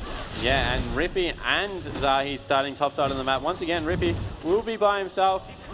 JK Smithy, more of a nice guy, helps his jungler out. Zahi going to be absolutely fine, cleaning up this wave. JK Smithy actually might miss a minion or two. There's some action already in the bottom lane. Yeah, level 1 actually exhaust already blown here onto from Charlie onto Uber Giants Bro, and T-Gun lands a really nice play onto Chopper, meaning that he just can't be in that fight. Piercing Light is going to come through for a little bit of extra work. That has followed Uber Giants Bro around through like a good 5 seconds, just smacking him in the back. His best friend, man. It's fine, they're just hanging out. Well, Phosphorus Bomb is going to land, but look at Uber Giants Bro, takes that Light Slinger to the face. 200 health here on this Corki. That is getting dangerous here in this bottom lane once again for Immunity. Yeah, really good trade coming out. And another Piercing Light coming through. And there it is. Now that that shield has been applied as well, there's the slowdown from the Q. Nice play and Phosphorus Bomb. Heal going to be utilized. Maybe a little bit prematurely here from Uber Giants Bro. Just using it to stay in the lane. If they have to go back at this point, it looks like they're deciding to. They can push this extremely quickly with a Tornado, as well as that Light Slinger passive coming through from Lucy, and he's got the potential to miss a huge wave here already. Yeah, just potions being built up here as well from Uber Giants Bro, so not going to have any more attacking statistics, as we do have Cannon Creep going to fall down, and again, just Direwolves with so much power down here. T-Gun doesn't even try and hold the wave. It won't hit turret, so that's a saving grace on the side. Oh, that Cannon Creep's now in range, so that will push a little. Very cute. Nice Manages play. to play it out of the way of the tower range. So beautiful. Does manage to pick up the experience on the side of Uber Giants Bro, and T-Gun That gets the money. honestly just saved the wave. Yeah. For the side of Immunity. As we see Magdalus, nice early ward, not falling for that. Once again, Zahi going top lane. Yeah, and we sort of knew that this was going to happen. Of course, that Rise needing a little bit of help in this matchup. He's only down about 5 CS. And very high on health. No summon spells blown, so he's going to be fine. Good ward from Rippy there, scouting the ganking path coming out of Lee Sin at that jungle entrance. Just means that if he walks to the top lane or through that part of the jungle, he will be spotted as Claire goes aggressive onto Sharp. Yeah, this nice is what dodge of the bouncing bomb as well. There's a satchel charge into the Hextech minefield as well. The stun going to come through from that Scat of the Week. But bouncing bombs again, Sharp answering this really, really well. Yeah, and he's the one with the defensive summoner in this, so very low kill potential on the side of Claire. Whereas if Sharp can just keep whittling down, can keep poking out and just deny farm, that's all he wants to do to win this lane. And what's beautiful as well is that Sharp just knew that that Ignite was going to come out, has decided to go with the barrier instead, so that heal not going to be challenged by the Ignite. It's going to be that barrier to come through as well. So every single time going to have exactly the same amount of a shield. Zahi looking for a gank in this bottom lane as we see Rippy coming in on mid lane. Yeah, we'll see whether Rippy can land the flag and drag, whether the flash is going to be burnt from Claire. He's actually opted not to use the flash, going to use it to flash over that satchel charge very, very nicely. So much better early movement from Rippy, getting some nice vision down for his top laner, then able to blow a summoner in the mid lane. looking much more comfortable on this Jarvan. Yeah, so we'll see whether he can land the Sonic Wave. There it is, actually the flash into the Tempest Cripple. That's a two-man Phosphorus Bomb as well, but I think the Direwolves are going to be able to get to safety, and Zahi takes a piercing light to the back of the head. So once again, some aggression coming out of Zahi, trying to get this lane back in the favor of his bot lane. But yeah, he will stick around and push it up again. I was going to say they need to get that into the turret and get another shot back, because otherwise this lane's just going to keep being in the favor of Direwolves. That being said, I mean, look at the CS. It is an advantage. As we can see, JK Smithy taking so much damage. That Hunted passive just doing so much work. And even after Magzilla takes a tower hit, he's still going to be in control. And this is exactly what you mentioned. I mean, just so much kill pressure and power in this lane coming out of this Nidalee. Yeah, but Magzilla needs to be careful, because we saw how much work that E does as he jumped onto him away from creep. We talk about it. Ryze's one shining light in the early game is that his Essence Flux does so much damage rank 1. It really, really does. Magzilla now putting the traps down in as many places as possible. And, oh my goodness, Magzilla actually taking a lot of damage back into the face. We'll see whether he can use that Primal Surge to really give himself the health that he needs back, but he's running out of mana. Yeah, he's very low on mana. He's looking to auto-attack this one creep wave up. He might be waiting for an item threshold. Maybe that Phage will be coming through as a first item, and just looking to get there on a greedy first buy. Yeah, and JK Smithy really needs to get back and get his tier, get that one stacking as soon as possible. Has hit that level 6 mark as well, so he is almost definitely not going to die in this matchup under his turret, just because he has so much of that spell vamp here when he does activate that R button of his. So as we do have the spell flux coming through. Nice CSing there under turret. Quite difficult on Ryze a lot of the time. A lot of the tactics that people use is to just push a Ryze into his turret and force him to farm out those waves. Of course, his auto attack does next to no damage at all. Yeah, the reason you try and push a Ryze in is because he has to make a decision on whether he wants to harass you or whether he wants to farm. And most of the time, the right decision is farm. There's a 20 CS advantage already in that top lane. Yeah, so Magzilla able to head back to base. You can see he's probably going to build up some components of that Trinity Force. Of course, Phage going to be picked up, and the boots. So this is going to be a Nidalee that can run around the map pretty quickly, as he does hand over that blue buff to Claire in that mid lane. And I think Sharp's going to pick one up as well. I'm not entirely sure whether he's got it, but I think that Rippy probably wants to donate that one over. Yeah, and a more aggressive route coming out of Zahi this time around. He's picked up the double longswords before he's gone for his Sightstone. Of course, Direwolves did start their red buff, so blue buff will be up in about 15 seconds for Sharp to be able to pick that one up. And Sharp going to try and steal away that blue Wraith, but not going to be able to. Of course, the ward did spot out Claire as he was taking that one down. And as we can see in the mid lane, much less of a CS discrepancy as there was in the last game, but still both of these mid laners farming relatively effectively.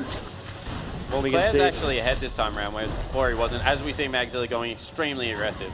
Oh, that spear almost hitting, of course. Thank goodness for JK Smithy that spear's width was changed just a little bit. Otherwise, he would have definitely been dead. He's going to have to go back. This time around, he will have to blow his teleport, I feel, to get back into this lane. Otherwise, he's just going to let too many creeps go up against that turret, and he does use that to get back in. Still hasn't got his catalyst, so wasn't even able to pick up 200 gold in that lane. Yeah, very, very unfortunate.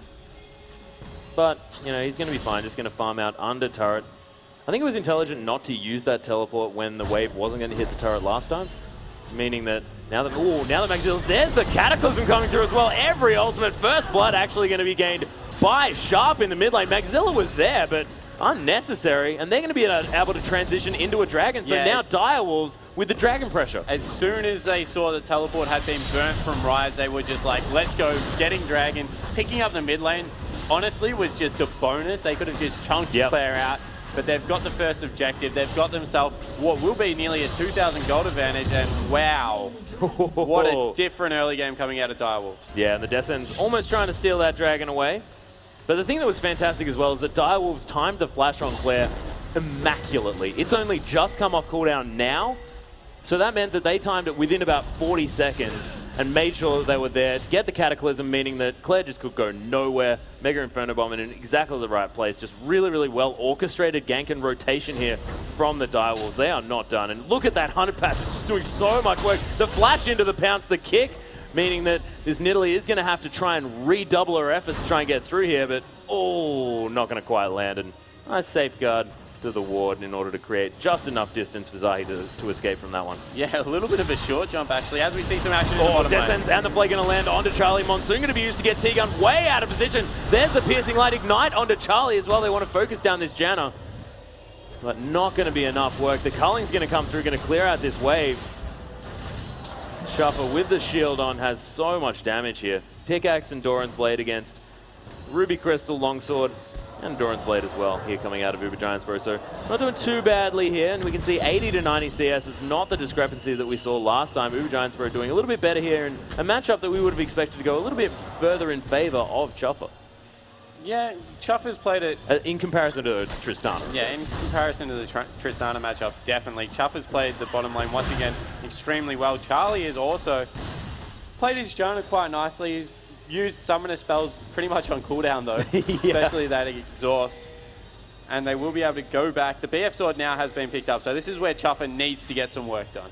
Yeah, and we'll see whether Uber Giantsboro can complete. He'll complete that phase, but if that Sheen comes through, then Uber Giantsboro can answer with a lot of extra damage. Does have the Amp Tomb, but not quite making it towards that Sheen just yet. Has decided to go with the dagger instead of the Sapphire Crystal as well. Has a little bit more damage potential. Rippy has been seen by a ward, and Claire going to be playing very, very defensively.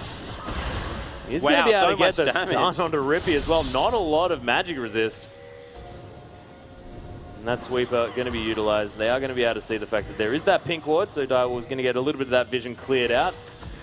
Team Immunity now really need to try and get some vision back, because as we've seen over the last 2 games, it's been red wards dominating this minimap.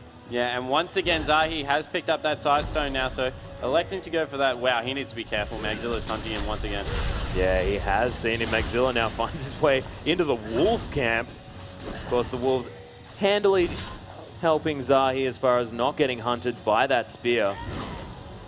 And it's going to be wanted out of here as well. But Zahi just unable to have the impact in this game as he did last time. And Magzilla again is going to find him fighting this white. Yeah, he's still in the jungle. Zahi knows he's here this time.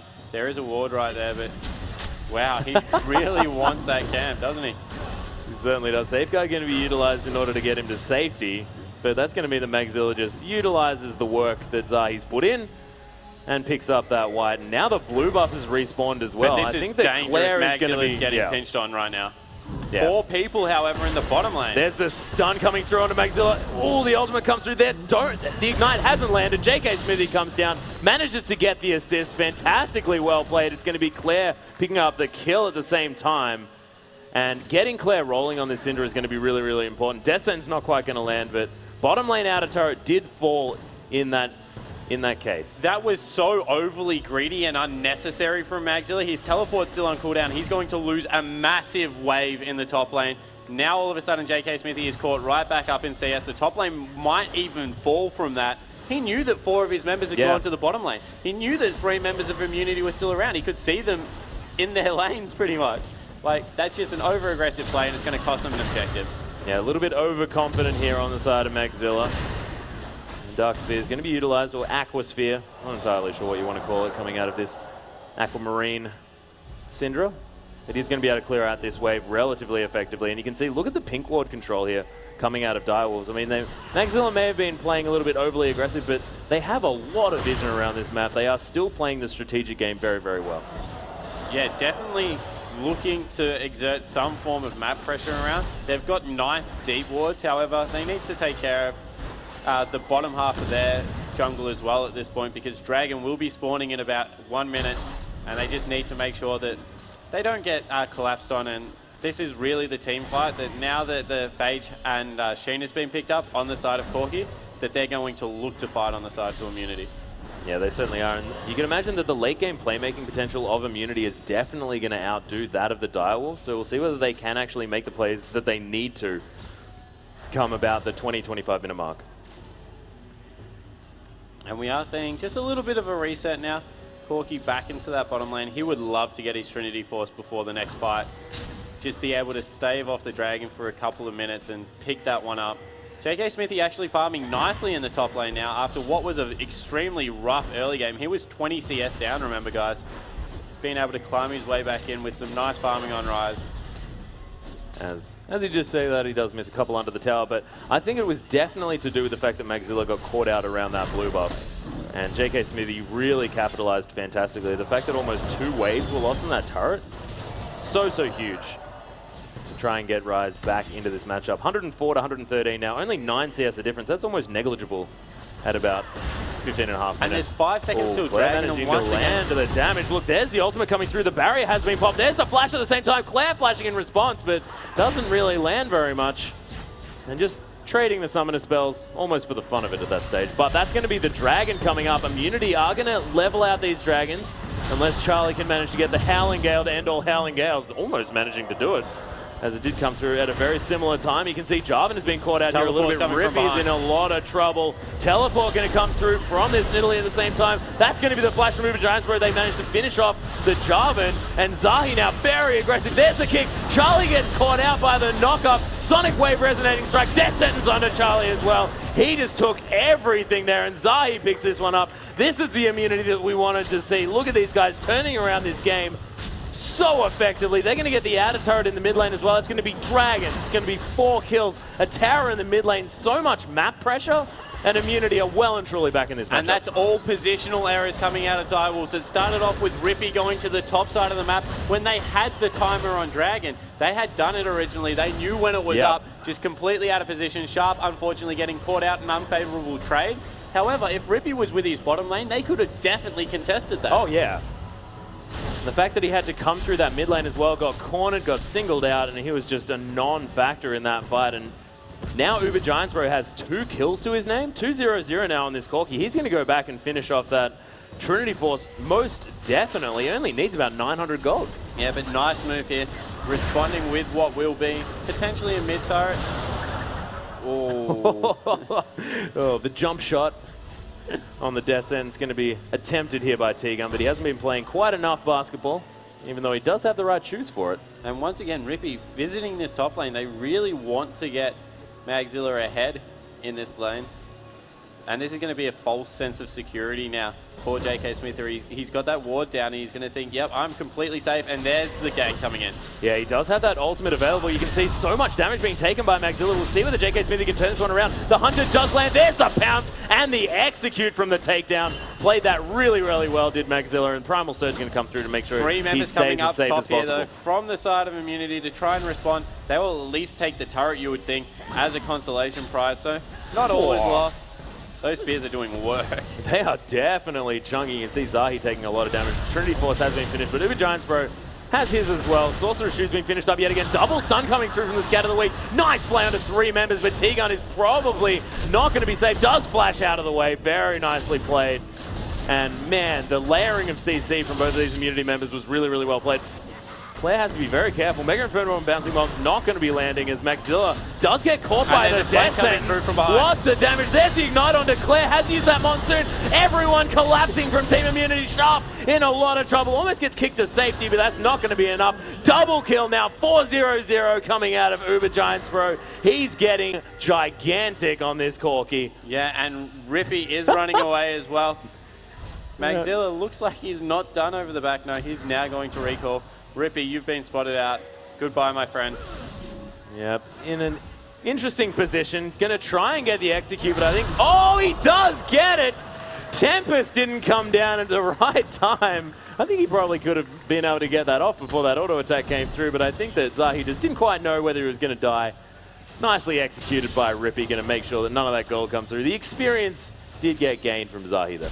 Yeah, definitely. And all in all, Direwolves, like they had that team fight in control, and the collapse came through at the perfect time on the side of Immunity. So psychologically, whilst it was a pretty even fight, physically whilst it was a pretty even fight, psychologically that has to play on the minds of Direwolves. Yeah, it really does, of course. Only 1,500 gold to lead here for Team Immunity. They do have a 1 tower advantage as well, of course, taking out that top turret as well as the mid turret. And Sharp now able to shove out this wave, and we'll see whether this outer turret in the mid lane is the next focus here on the side of the Direwolves. It's going to be Rippy handing over this blue buff to the Ziggs, but outer turret in the bottom lane just easily taken from Team Immunity. They are just rotating around this map, taking the objectives that they can when they can. Minute and a half to this Dragon as well. We'll see whether that is going to be the next point of contention, because it is currently 1 Dragon apiece. And once again, it looks like Claire is a response to Magzilla. Yeah. In a completely different matchup. Still just send Claire into that top lane to deal with this annoying Italy. It's not the champion that's the split pusher, it's the player that's the split pusher here, Jake. And it looks like Uberbro will pick up his red buff. Coming through a nice little bit of a lull now. They're going to be able to set up vision control over this dragon area. Of course, that's up in about 1 minute now. And they've sent the 2 teleporters to the top lane. They'll both be up. Magzilla's is just about to come off cooldown. Ooh, Sonic Wave not going to land. A little bit uncharacteristic here from Zahi. Has been landing a lot of those today. As T-Gun is going to come through his own jungle and try and group up with his team. And they are trying to get around this dragon, trying to get the vision down. You can see Zahi now standing on a ward. Yeah, and he has to know that's warded now because as soon as he walked into that brush, he was gone. And then once again, as soon as they peeked around the corner, gone again. So expect that brush to be sweeped out as soon as possible. Of course, no sweep is actually available here for Team Immunity just yet. And I don't think T-Gun really wants to waste his pink that is still up around Dragon. So not wanting to replace that one there in that Tri-Brush. And the pings are actually... Oh, there's a Sonic Wave Resonating Strike combination, but the kick is going to mean that Chuffer actually gets to safety. Yeah, nice little dash coming. The Sonic Wave, maybe? No, dash came out of Zahi there. Put him on the opposite side. Oh, okay, yeah, of course. Ooh. Oh, that's actually the Lantern coming through here. Uber Giants are trying to do the work. But another dash. That Relentless Pursuit really helping Chuffer out. But that will mean that Dragon is currently in favor. Wow, he's been caught. Yeah, stun onto Rippy. He's forced to use that flash. Mega Inferno Bomb lands onto T-Gun. He's going to use that box to try and disengage. The culling comes through. Chuffer picks up that kill, and they draw first blood in this fight. It's going to be a 4v5 for Direwolves. We'll see whether they can utilize this one. Flash is available for Claire, finds himself in the Dragon Pit. JK Smithy going to flash out of the Cataclysm, but Magzilla going to follow this one up. You can imagine that's going to be a definitely dead Rise. He's on almost no health. No, he survives this one. Direwolf's just going to focus on this Dragon. I cannot believe that JK Smithy found his way out of that. My God. Oh my God, the steal from the big one. That's the possibility when you have a Corki with so much damage. Yeah, fantastic play there. That would have been the even gold. They will be able to rotate into a mid lane turret for their trouble, but that just the consolation outer turret. Yeah, maybe even looking for an inner. Oh, nice double stun going to come through from that Scout of the Week. And Charlie, look at the damage from Uber Giants, bro. No wonder he stole that Dragon. Rippy now taking a lot of work. The Monsoon here from Charlie doing a lot of damage, but that's 3 kills from Team Immunity. Their turnaround. Uber Giants, bro, is more than happy to solo out Chuff, and you can see why. That's only 1 member alive. Chuff is wondering where the heck his team went. JK Smithy, they're going to turn to a Baron here. Yeah, that will be another Baron at 23 minutes. The turnaround right there. Zahi once again getting it started for his team. Claire hit a great stun. But getting in the middle, I think that Charlie actually kind of did exactly what Zahi wanted. The Lantern went in, but he got blown out at the exact same time. And he was like, oh, great, I'm out of here. Yeah, yep. Thank you very much for the help, Zahi. Not going to land the smite, but Claire picked up his smite, so he's going to be able to secure that one most definitely. And that Baron, as well as the Dragon Steel going in favor of Immunity. Everything going wrong for Direwolves. 5,000 gold now the lead. 10-5 in kills. And we were saying that Zahi was having a worse game this time. Still, it's incredible. Like 70% kill participation. Hasn't died. 106. Doing the work for his team. Yeah, well, he just got 4 of them there, so yeah, well, that helps. However, what should have been an equal game if they had have got that Dragon in the mid lane turret, maybe even a bit of an advantage from Direwolves, has all of a sudden turned completely around. Immunity with a 5,000 gold lead nearly. Dominant fashion once again. It's only 25 minutes into this game. Yep. And the items that are coming out, Trinity Force, as well as the Infinity Edge now finished up. Claire looking as strong as always, now picked up that death cap. This is very, very big danger zone for Direwolves. Yeah, it really is. That Archangel stuff's going to be a Seraph's Embrace very soon for JK Smithy. I think his tier is almost completely stacked, so as soon as he completes the Archangels, it's going to be a Seraph's, and that's going to be the gigantic power spike here for this Rise, because of course that Rod of Ages has been stacking for quite some time, about 25 minutes. Is when that one's going to be finished off. And this is the best thing about Corki. Now that he's got some farm behind him, he can definitely deal with the split push coming out of Magzilla. Oh, yeah. He does so much upfront burst with his spells as well as persistent damage. He's just, yeah, definitely the key to stopping that Magzilla split push. A little bit more mobile than Rise as well. Of course, Rise just kind of runs at you. Yeah, not to mention the fact that he has a level advantage, or had a level advantage on Magzilla coming out of a duo lane. This 502 Corki is just monstrous. And now the vision control and the searching for picks begins. They're looking to get anyone that can. Hook nearly hitting there. And they've just got complete control over the bottom half of this map, looking to push waves up and cause some trouble. Yeah, there's actually the stun coming through. Sonic Wave going to land on a Sharp as well, and that's going to help pressure the wave clear off the turret, forcing out the culling as well. So that's going to not be their next wave. Death Sentence going to land on a Rippy. We'll see whether they decide to go in. They're not going to. Scatter the Weak was on cooldown. They can't layer the CC quite well enough, but everything's so scary. Chuffer gets stunned up by another sphere. You can see Claire manipulating these balls quite well. Yeah, definitely, and they're using their ability to be able to get some nice stuns out to just wow, that dodge at this point. As we see, red buff being stolen away now, and in the bottom lane, all by his lonesome, JK Smithy will be able to take this turret unharassed. So, Immunity, just great vision through the jungle, making sure that they're beating Direwolves around the map once again, and just taking free objectives for themselves. Yeah, he's like water in a canyon, is JK Smithy. Is trying to pat this turret down, because Bryce does next to no damage to these turrets, but he's still there. He's still doing it. Yeah, definitely still looking to get in there. Now answered by Magzilla, who is at this point probably the strongest member along with Sharp. Although Chuff is having not a bad game. Just the short range that comes out of Lucian, if there are people that can blow you up straight away, like Claire on the other side right now, Lucian is not a fun champion to play sometimes. Yeah, and Team Immunity are just...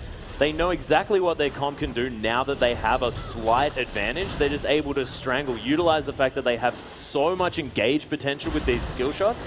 They're just clearing out all the vision. You can see there's barely any red wards here. There's the Descents landing on a Charlie. The box is going to come through. Inner turret falls down as well. The kick out of his own Cataclysm. Rippy's a little bit upset. T-Gun, though, getting taken out incredibly low. Not going to be destroyed. Walks out of the way of the bouncing bomb. Chuffer. Talisman of Ascension was popped in order to try and get him that kill into T-Gun, but T-Gun just sort of lists lazily to the left, and he's going to be A-OK. Yeah, but there is a counter push down the mid lane, trying to get something for what was a nice engage out of Rippy there. They're looking for a turret, but they need to remember they're having flashbacks of what's happened last time with the re-engage that came out of Immunity, although it looks like JK Smithy's been caught. Doesn't have his ultimate available just yet either. It's just about to come off cooldown, forces the flash out of him. Inner turret's not going to fall down. Team Immunity claiming control again of this mid lane, but you can see the health bars are still low. It's a bit dangerous still here. Yeah, they're just looking to stop some of the backs. Oh, as T-Gun gets extremely low. May need to stop tempting fate here just a little bit. Nice stave off there from the counter push that came out of Direwolves to try and get something back in their favor. It's still 6,000 gold, although it's kind of equalized at that point during that Baron buff. Only able to pick up one turret. So not a bad job there out of Direwolves to kind of nullify what they lost with that pretty bad engage under the turret in the mid lane. Yeah, that being said, Immunity really turned around the vision control. You can see now Charlie's managed to get a couple more wards in their red side jungle, but it's not really enough, and you can see just Immunity, they don't care about warding up their own stuff anymore. They're going to be able to easily take this free dragon. That's going to be their third for the game. Of course, Direwolves did manage to pick up the first one. But now an 8,000 gold lead almost here for Team Immunity. They're able to really start the stranglehold that their team comp can allow them to do. Yeah, and Ceres has now been finished on the side of JK Smithy in the top lane. Oh, he's and the Void stuff as well here for Claire. Yeah, there is some pretty big item spikes coming out. We're seeing that Uber Giants Bro, once again, straight after he gets those 2 items that he thinks he needs for damage, he just goes defensive straight away. Does not want to be the person that gets caught out and costs his team the game, especially because he's a little bit shorter range. Of course, using that Trinity Force proc to take turrets is always nice, but just doesn't want to get caught in a Rippy Cataclysm and die. Yeah, that's exactly right. And we also know that there's so much damage potential coming out of Team Immunity anyway that he doesn't need to focus on being the pure carry for his team, and just knows that if he survives, he'll have enough consistent damage. And when you've got a Syndra and a Rise as well, I mean, you're not too worried about the damage factor. Yeah, and now they're setting up around Baron once again. That's up in 35 seconds. And in the bottom lane, JK Smithy We just have some people that like epitomize top laners. We talk about Swiper all the time, but JK Smithy doing his job as well. As it looks like Magzilla's been a little bit caught, he's going to try and pounce away.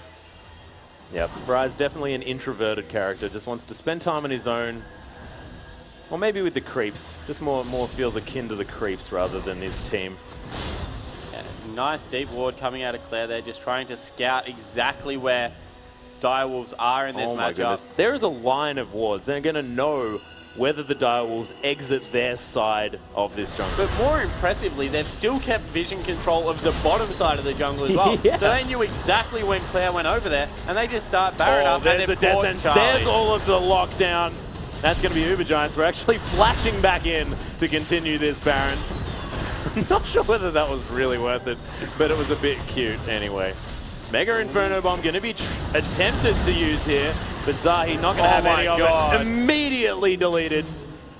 Chuffer was there, I think, for a second. Claire does some damage at this point in the game. That was terrific work. Assassinating the AD carry. Chuffer was kind of the person. How many spells were that? Like 1.5? I'm not sure. He was... And look at this, even at this point, JK Smithy is just bullying Magzilla out of lane as well as this right now. The point blank death sense. He's going to land at a Rippy, but he's going to say, no, I'm just going to kill you, T-Gun. Sorry, dude. The red buff tempting Uber Giants, bro, out of that chase as he is going to use that phosphorus bomb to take that one down. JK Smithy now has teleported in. Sharp's going to fall down. Rippy's not going to get the knock-up, but Howling Gale is going to serve to get that purpose underway, and JK Smithy manages to take down the wave clear here, and Immunity going to transition to this top wave. They have the Baron buff. They don't have T-Gun, so they don't have a lot of their playmaking potential, but as long as Sharp's down, there's just nothing in order to clear these waves, especially without the culling.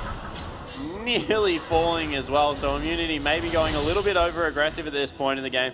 They need to just go back shop, come back as 5, and then try and clean this one up, because if they keep playing this dangerously, we've talked about the stall potential that can come out of Sharp, the annoyance that can come out of Nidalee. She'll get to a point once again where Rise will always be able to deal with her, but might not be able to kill her and just rotate around the map, try and pick up objectives for his team. So there are definitely still some things on the side of Direwolves that they can do. So Immunity just need to make sure that they control this game to the finish. Yeah, they certainly need to do that. That being said, I mean, they started their Stranglehold as soon as they had a 3,000 gold lead, and they have transitioned that to the point where it's now above 10,000. So really playing this one out well, but as you said, you can't just go completely ham as soon as you have an advantage, because we know that the Direwolves can play a really coordinated team fight, and if they get control back, I mean, they're not going to let up. Definitely not. So they are looking like they're throwing JK Smithy back down into a solo lane. I like that. No one can deal with this Rise at this point in the game. Magzilla trying to get some farm for himself. That level 16 will come through quite shortly. And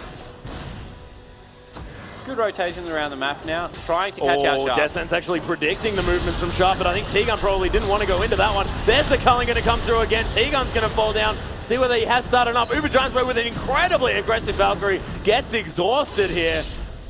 And Direwolves out of position just a little bit. They have pinged the inhibitor turret in the mid lane. Uber Giants were able to get a bit of damage down to this one, but a really nice shield going to mean that Charlie can stop that one from coming through. And the primal surges from Magzilla helping keep his team just a little bit more healthy. And once again, they need to be careful here. This is a 3v. Wow. Oh, almost managing to coordinate the damage there. Claire with a lot on his plate. You can see this is a half-health inhibitor turret, though. Nice rotations from Immunity, but they have to be careful. Only 4 members available. Yeah, able to once again defend it. The top wave is huge. That's crashing into the turret now. Zahi's been a little bit caught out. Able to get away, but they're just flirting with danger a little bit here. Opting into 4v5s, going extremely aggressive. And JK Smithy now. Well, he's pretty fast, so I guess he's going to be okay. Oh, there's the flash into the root prison. So much AoE damage with that ultimate running. We'll see whether... Oh, look at Immunity. They are managing to clean up this fight. 4v5. Magzilla gets locked down. That's going to be Zahi kicking him in the head. Big Bomb not going to be quite enough to do with Chuffer, but he has to go back to base. Claire is just sitting in the base. He soloed out Rippy during that as he went back over the wall. That will be the first inhibitor of the game. Probably the second one as well if they go to the mid lane. JK Smithy just managing to catch 5 members out and then utilizing his incredible AoE potential. That was insane. 2 inhibitors are going to fall down. Chuffer was there for a second. Not entirely sure where he went. I think he committed suicide. I'm not entirely sure. I think it said Claire got the kill, but I just don't know. As we take down 2 inhibitors, the respawns are coming through, so Immunity playing this one nice and slow, going to back off, pick up some items, maybe even a dragon for their trouble. They're up to a 25,000 gold lead. Whoa, that just erupted out of nowhere as well. 15,000. Yeah, I was going to say, whoa. The math is not strong in this one. Still early in the morning, guys. That's true, but it is 8 turrets to 3. They definitely have a lead, Spawn. So regardless of your maths, you know exactly the right direction. You're not saying that Direwolves are destroying this game or something like that, because Immunity definitely in incredible control. You can see so much vision control around this Baron as well. I mean, it's sort of unnecessary, but all of their pink wards are staying alive. You can see that they just have all the control in the world. So from this point, Direwolves kind of just have to sit in their base and hope that Immunity make another mistake. And the mistake at this point needs to be pretty catastrophic if they are going to come away with a win.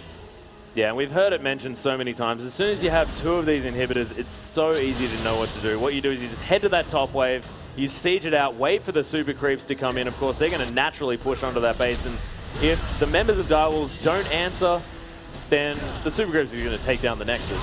So easily Immunity will be able to get the fight in their favor if they just play it patiently, but see whether they get maybe overly aggressive and Direwolves can capitalize, but otherwise it's just looking pretty good for Immunity at this stage. Yeah, and Magzilla's done a great job of shoving this bottom wave out and making it an effective 4v4. Although it looks like Claire looking for some blood. He's been caught out a little bit. Nice culling coming through. Yeah, that was a beautiful little dark passage as well from T-Gun, just making sure that he saves his fairly aggressive mid laner. And that's the 1v1 coming out of JK Smithy there in the bottom lane as we do see what's going on. There's a really nice death sentence going to land onto Rippy as well. That's going to be Zahi trying to make the insect play.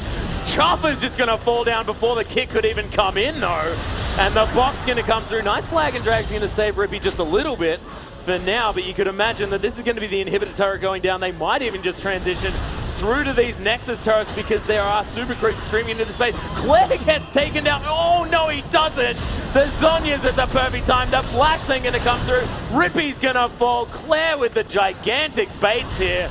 Bouncing bomb, not going to find him either. Immunity all so low, but juggling this damage beautifully. The flash going to come down from Uber Giant's Blow. His game has been insane today. 8-0-8 on this Corki. Team Immunity going to be able to take out this matchup, and they are looking incredible. Knew exactly what to do all around, and that Nexus is going to fall. Spawn. Immunity have a chance to take down this whole tournament, I reckon. They looked fantastic. Their mid and late game is nearly flawless. Oh, yeah. They rotate around the map and secure vision control so well. And their shot calling is just so clear and precise. You can tell exactly what needs to happen. And a good fight put up once again in the early game out of Direwolves. It just seems that once Immunity get rolling into those dragon fights, as we said, they're just so hard to beat. Yeah, and they just know what to do strategically around this map at all stages. And they played 2 different types of team comp, and they just looked so comfortable on both of them. And I think it has a lot to do with the fact that Zahi was able to get his Lee Sin in both games, but we've seen Zahi play lots of different things. I mean, when he was on Your Soul Shall Chopper, I mean, he was playing Wukong a lot in Autumn. I mean, he was doing all sorts of crazy things, and we know that his champion pool is a lot deeper than just this Lee Sin, but when he gets that, he's so strong. Yeah, you can have a deep champion pool, but still play one champion phenomenally well, and that is his Lee Sin. It was strange that it got through again. I actually didn't think Zed was the problem. I thought it was the fact that Lee Sin influenced the whole map, and then he did it in another game. Got off to a little bit of a slower start, but still able to get around, get some nice engages for his team, and that push down mid lane that Direwolves had just completely turned the game on its head. Yeah, it certainly did. And I mean, T-Gun, starting out a lot of players, I mean, his Thresh was maybe a little bit overly aggressive towards the later stage of the game, but always managed to start up what they needed, and his hooks always are just so good. And even if he does decide to go in on ones that are going to get him killed. Yeah, and he had one of those like typical I hate Thresh character moments where he like went for a hook, missed that box, no one walked through it, flayed, and then just died. So unfortunately, when you do have plays like that, you do tend to, when you hit your next one, you're like, that's it, I'm going in on this one. Someone's going to die. Someone did die, and it was him, unfortunately. But he had, 2 really good games, just controlled games. In the end, threw caution to the wind and played very aggressive, classic T-Gun style, but played well for his team in the bottom lane. And that's really what they needed to do, and the vision control that they managed to gain as well, exactly when they needed it, when they were sieging the inner turret there in the mid lane, managing to just make sure that they had all of these forward wards into the enemy base. They could get in the position to make these picks, and every single Baron that they got that game, or that series, they managed to get for free because their vision control was just so perfect. Yeah, and game 1 we mentioned that it was more that Direwolves was bleeding objectives as opposed to, like, I guess, trying to contest because they knew they had the late game. However, in game 2 it was the complete opposite. They just had, once the first dragon went down in Direwolves' favor, everything else was just in favor of immunity. Yeah, that's exactly right. And a little bit of a cheer there for the old T-Gun. I mean, he's going to be having a little bit of an interview relatively soon. But, man, I think that the other teams here that are the favorites, of course, like the Chiefs and, of course, Legacy, who went over to Wildcard, they would have been looking at this. I can imagine they're going to be pretty scared at this stage. Yeah, well, I don't think any team will go into a tournament scared. I think they will look at that and they will think that is a very, very solid team that didn't really show any weak stages. Maybe their lanes. Yeah, in the early game. And the fact that they lost against the Tristana Nami lane as a Corki Jana, which just shouldn't lose lane. I think they'll look at that, but once, as I said, once they got into the mid-game team fight, it was more that they didn't make mistakes. That's what's worrying. Normally you can point out flaws in people's gameplay, but their vision control was solid, their team fighting was awesome, and they knew when they needed to split push. So overall, very well played. Yeah, really coordinated, strategic play here for Team Immunity, but we do have Pastry Time standing alongside with an interview with a member of our winning team, Team Immunity. Thank you very much, Atlas. I'm here with JK Smithy, the top laner, of course, from Team Immunity after the 2 win from Direwolves. So, Smithy, coming into this, you guys seem to have a really good pick and ban phase. What's your preparation like coming into this series? Yeah, we knew with Direwolves a big focus would be the mid lane because whenever we've played them and whenever we've watched them play, we tend to think that it's usually Sharp that does really well, and he's the one that we think we need to shut down. So if you notice, a lot of the bans and picks were basically centered around that. So first game, we first picked Zed. Second game, we first picked Syndra. Yeah, that's right. So we know that those picks he can play very well. So, we take them out of the board and, get them on our side. And then we think, from there, focus on all the other lanes and, we'll take the game from there. Yeah, and you mentioned the mid lane. You guys actually banned Xerath in both of your games, I believe, in this series. Is that another pick that you just don't want him to have? Yeah, definitely. We think Xerath is probably just like a better version of Ziggs, and we know Sharp is very good on the champion, and historically we just don't do well versus that champ, so we just ban it every game. Fair enough. So in the first game you picked Aurelia into Ryze. How are you with that matchup, and what do you think of just the top lane meta in general in this patch? Well, the top lane meta is starting to get better. There's a lot more viable picks. I kind of misplayed because I thought I was ahead, but I forgot that I didn't get the kill on him, whereas Lee did, and then he also TP'd, so he got all the XP. So that was a bit of a misplay from me. But I kind of like the top lane current meta because there's about 7 champions that I might pull out this tournament compared to probably previous tournaments where there's like maybe 3 or 4. So especially the next patch, the one we're not playing on, there's nid nerfs and stuff, so it's gonna be even a lot more picks. Yeah, and I guess moving into game 2 and that Nidalee pick, you picked Ryze this time and then Maxilla counterpicked and picked Nidalee. Seems like you were having a bit of a rough time there in that matchup. What happened there? Yeah, well, my goal basically was just not to die in lane. Like, I was going to always give up CS in order to not die, and I think I never died 1v1. I think the only death was gank. So as soon as we knew, if we get to if Ryze can get his Rod of Ages, get to mid game, get to late, we'll win eventually. But just survive the early game and focus other places on the map. Yeah, that's kind of a good point to go to because you guys, some of the lanes got shaky at points. There was some decent ganks from Rippy as well, but you guys played the mid game, your split pushes, your team fights, and the second dragon fight in particular in game 2 really, really well. How are you feeling about your team play in general and your synergy as a team? Because the roster's been together for a little while, but not that long. How are you guys feeling just in general in terms of teamwork and chemistry? Yeah, the past month especially, we've gotten really good at that. So I think when we first started out, there was a lot of communication issues, just between different lanes, that kind of thing. So over the past month, we really wanted to hammer out getting our communication right, which is the key thing to getting our team fights and everything else correct. Awesome. So a really strong series there. Of course, you'll continue through the upper bracket here in this tournament with that 2-0 victory. How are you feeling with the rest of the weekend, and what do you think your chances are like for qualifying and going to PAX? Yeah. I think with that win, it probably puts us as a favorite to finish top 2. So I hope we can continue that kind of form going into tomorrow.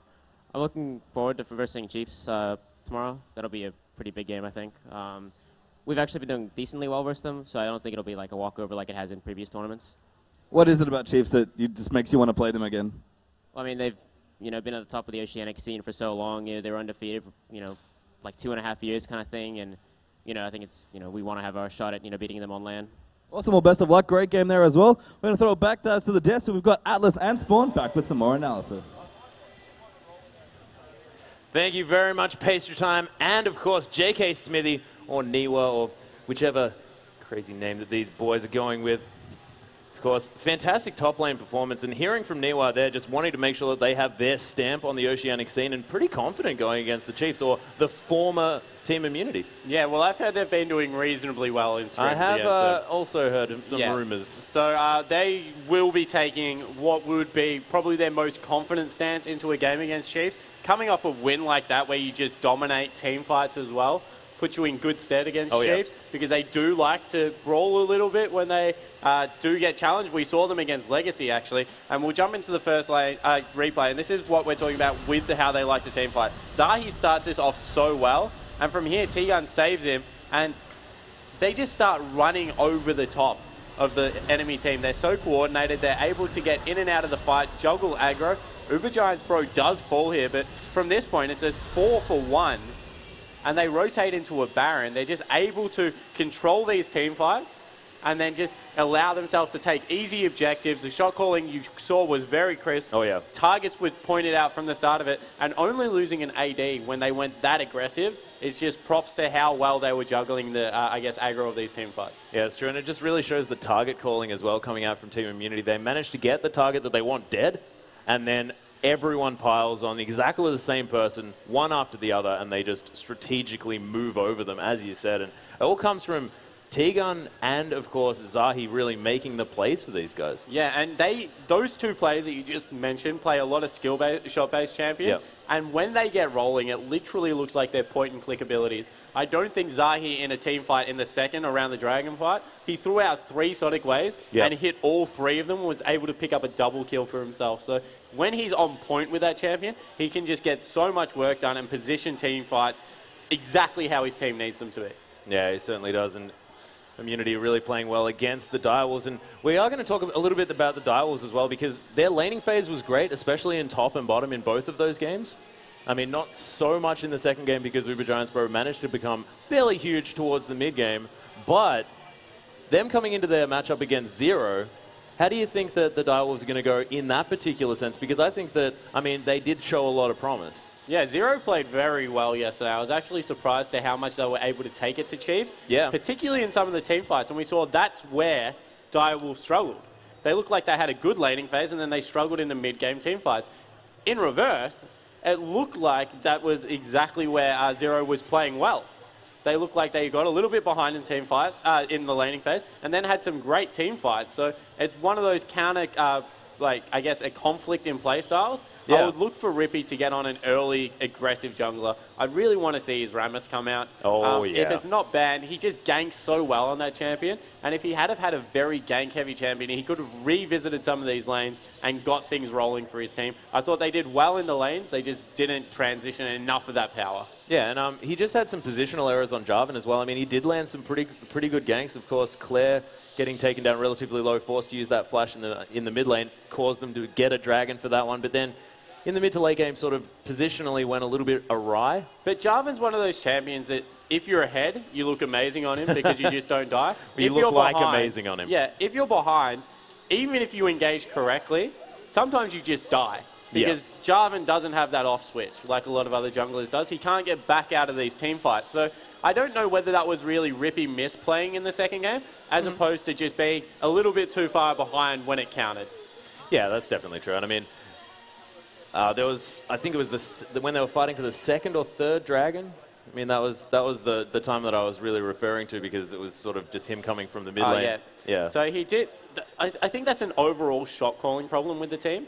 So when people are out of position, a lot of people like to point fingers and say, like, why was he up there? But of course, that could have been like, come top for a gank, like, let's invade blue. Like, we don't know what's going on in comms. He was just on the wrong side of the map, and it did allow for a solo kill in the mid lane that did rotate into a bad dragon fight.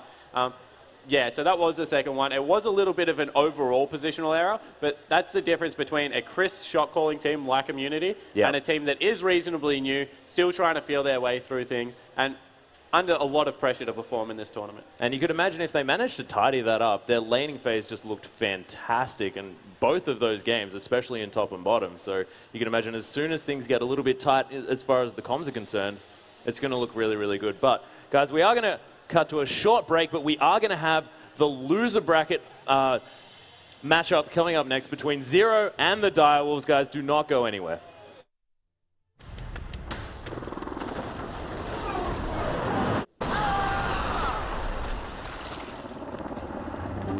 Hey, beautiful. We still on for dinner? Pepper, 9 o'clock. Ha.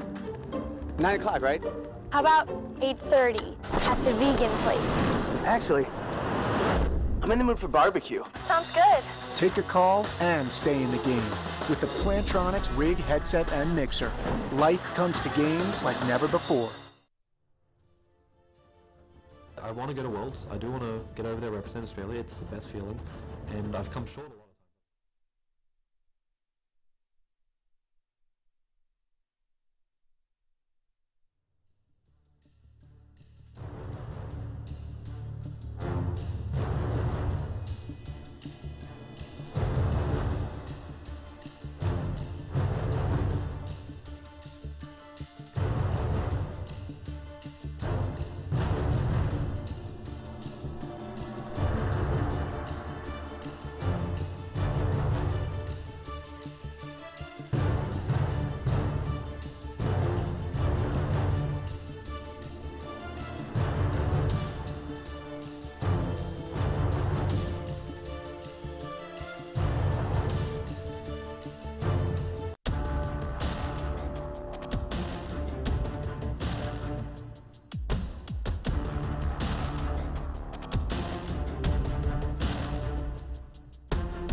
I was nervous before, but you always have to be confident as an AD carry.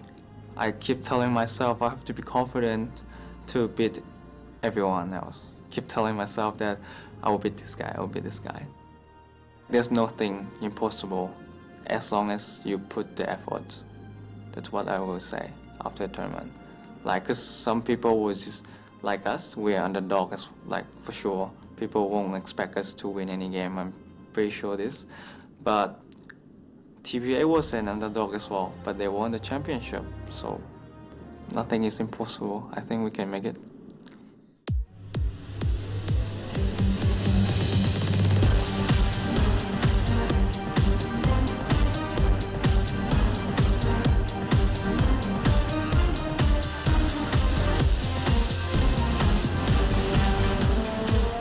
Welcome back, ladies and gentlemen, to the Oceanic Regional Finals here at EB Expo. I'm, of course, Max Atlas Anderson, your host and caster, and we have our next game coming up between the Direwolves, who just played against Team Immunity. Unfortunately, didn't manage to close that one out, and Zero, who fell a little bit unfortunately to the Chiefs as well. But Zero showed some fantastic teamfight potential, and the early laning phase from the Direwolves was brilliant as well. So we'll see how these guys come together and which team can come through and which team is going to be out of the round of 8 altogether. But in order to take us there, let's throw it over to our caster desk with Jake Spawn Tiberi and Julian Pastry Time Car.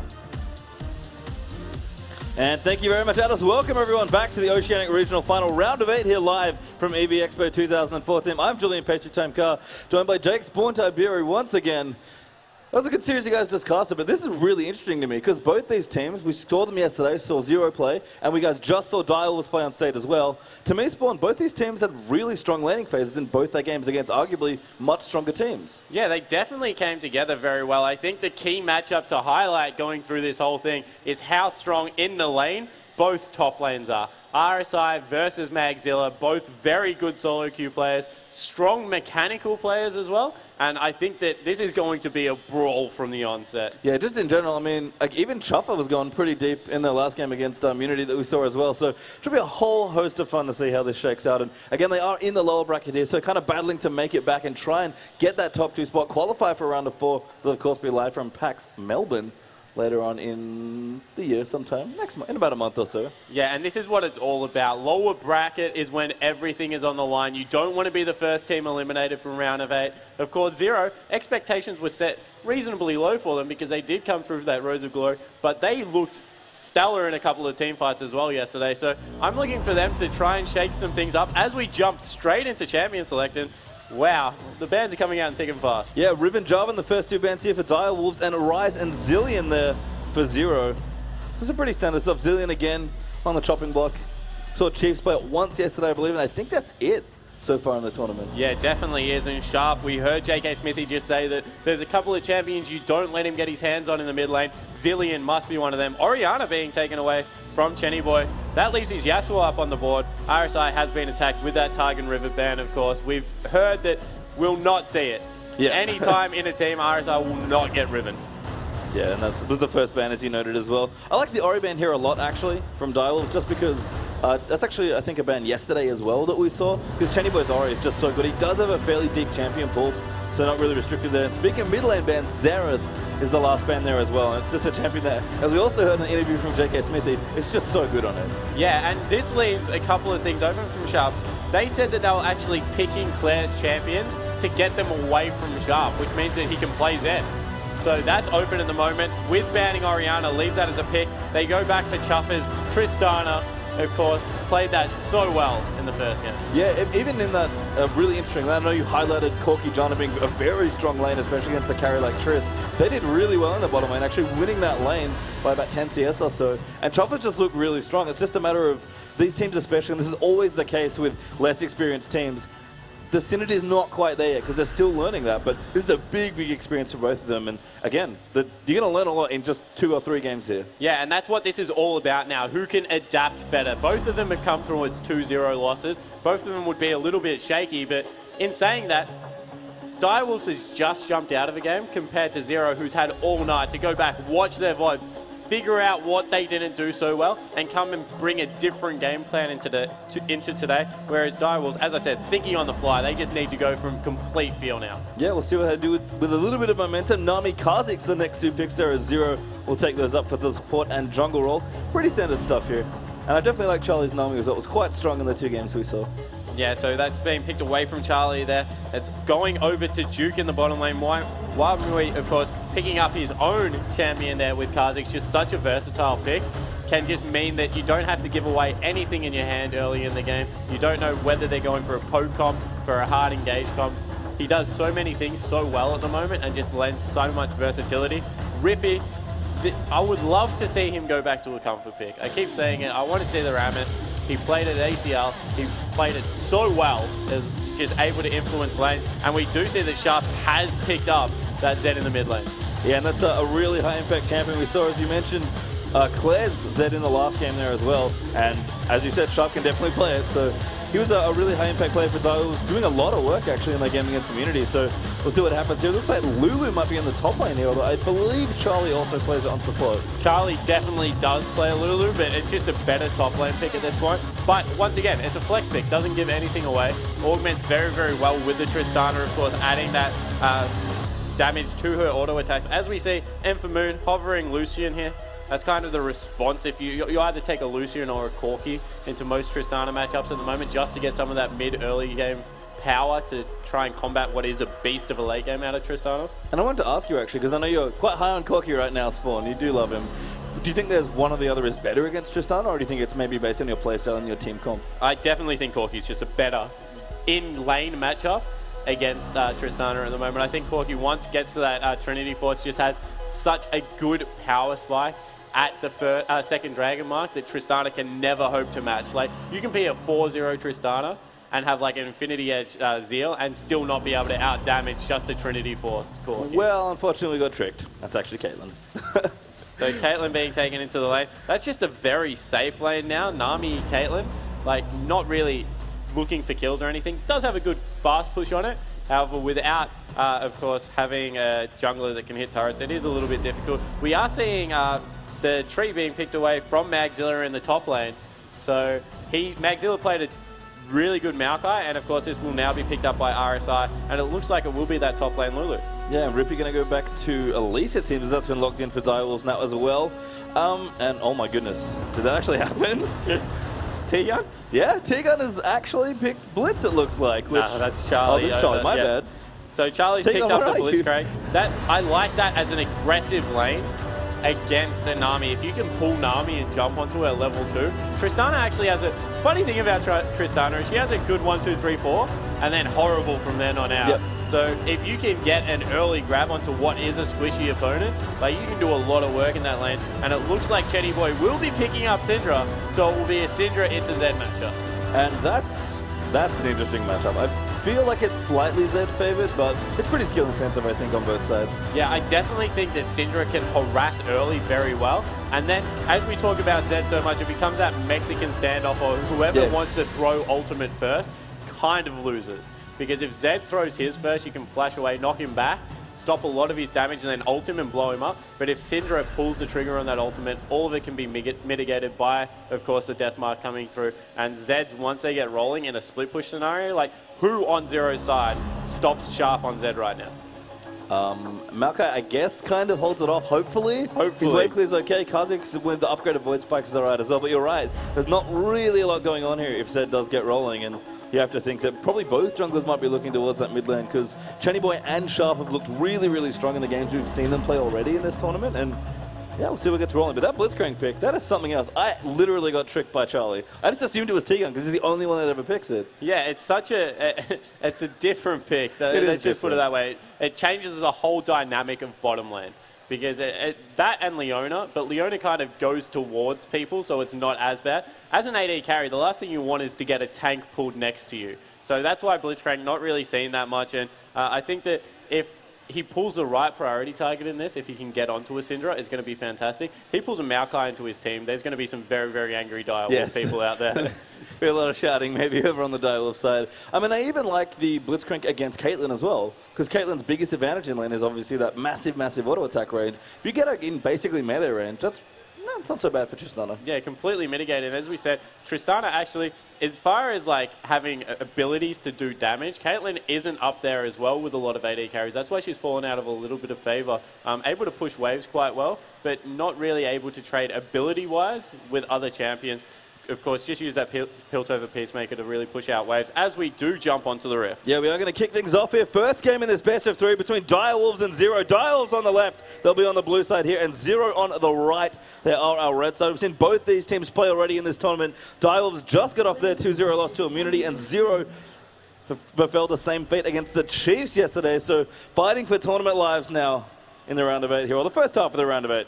Here from Expo 2014, and Blitzcrank level 1 spawn. Let's go through it. Yeah, so Blitzcrank level 1, you just run into the enemy jungle pretty much and try and grab anyone. A nice water has actually scouted out that invade, so good work there. Nami level 1 is actually extremely potent as well, because if you funnel in like they are now on top of each other, you can land 2, 3, 4 maybe a 5-man bubble if you're really lucky, and can stop a lot of it. They are searching for it, and this is the only problem with Blitz, that if you get scouted early, you give up the rest of your jungle, because you have to stay as 5 to get a catch.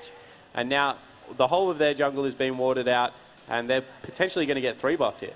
Yeah, maybe. It seems like they're going to rotate around. If Dials figure out what's going on, then they'll likely just trade and jungle vertically, but a lot of good wards. I actually really love the defensive wards around the blue buff for Zero, just because it basically gives them, as you said, complete information about where their Blitzcrank is, because the only thing they don't want to do is face check a hook. Yeah, definitely not. And we are looking like they will both be starting on the top side of the map. Yep, so they'll be on the same side, which probably means we are just going to have the standard horizontal jungling. I guess that sounds weird to say that, but we've seen a lot of vertical trades as the buffs do get traded back and forth. But as you said, both going to start on this left-hand side here, moving down towards the bottom lane potentially. Although, no, never mind. Maxilla just helping out with a bit of a lead. Thought we might have had a lane spot, but standard lanes here to kick things off. Yeah, both top laners actually being nice guys, helping out with a little bit of a leash. Even though their junglers are quite self-sufficient.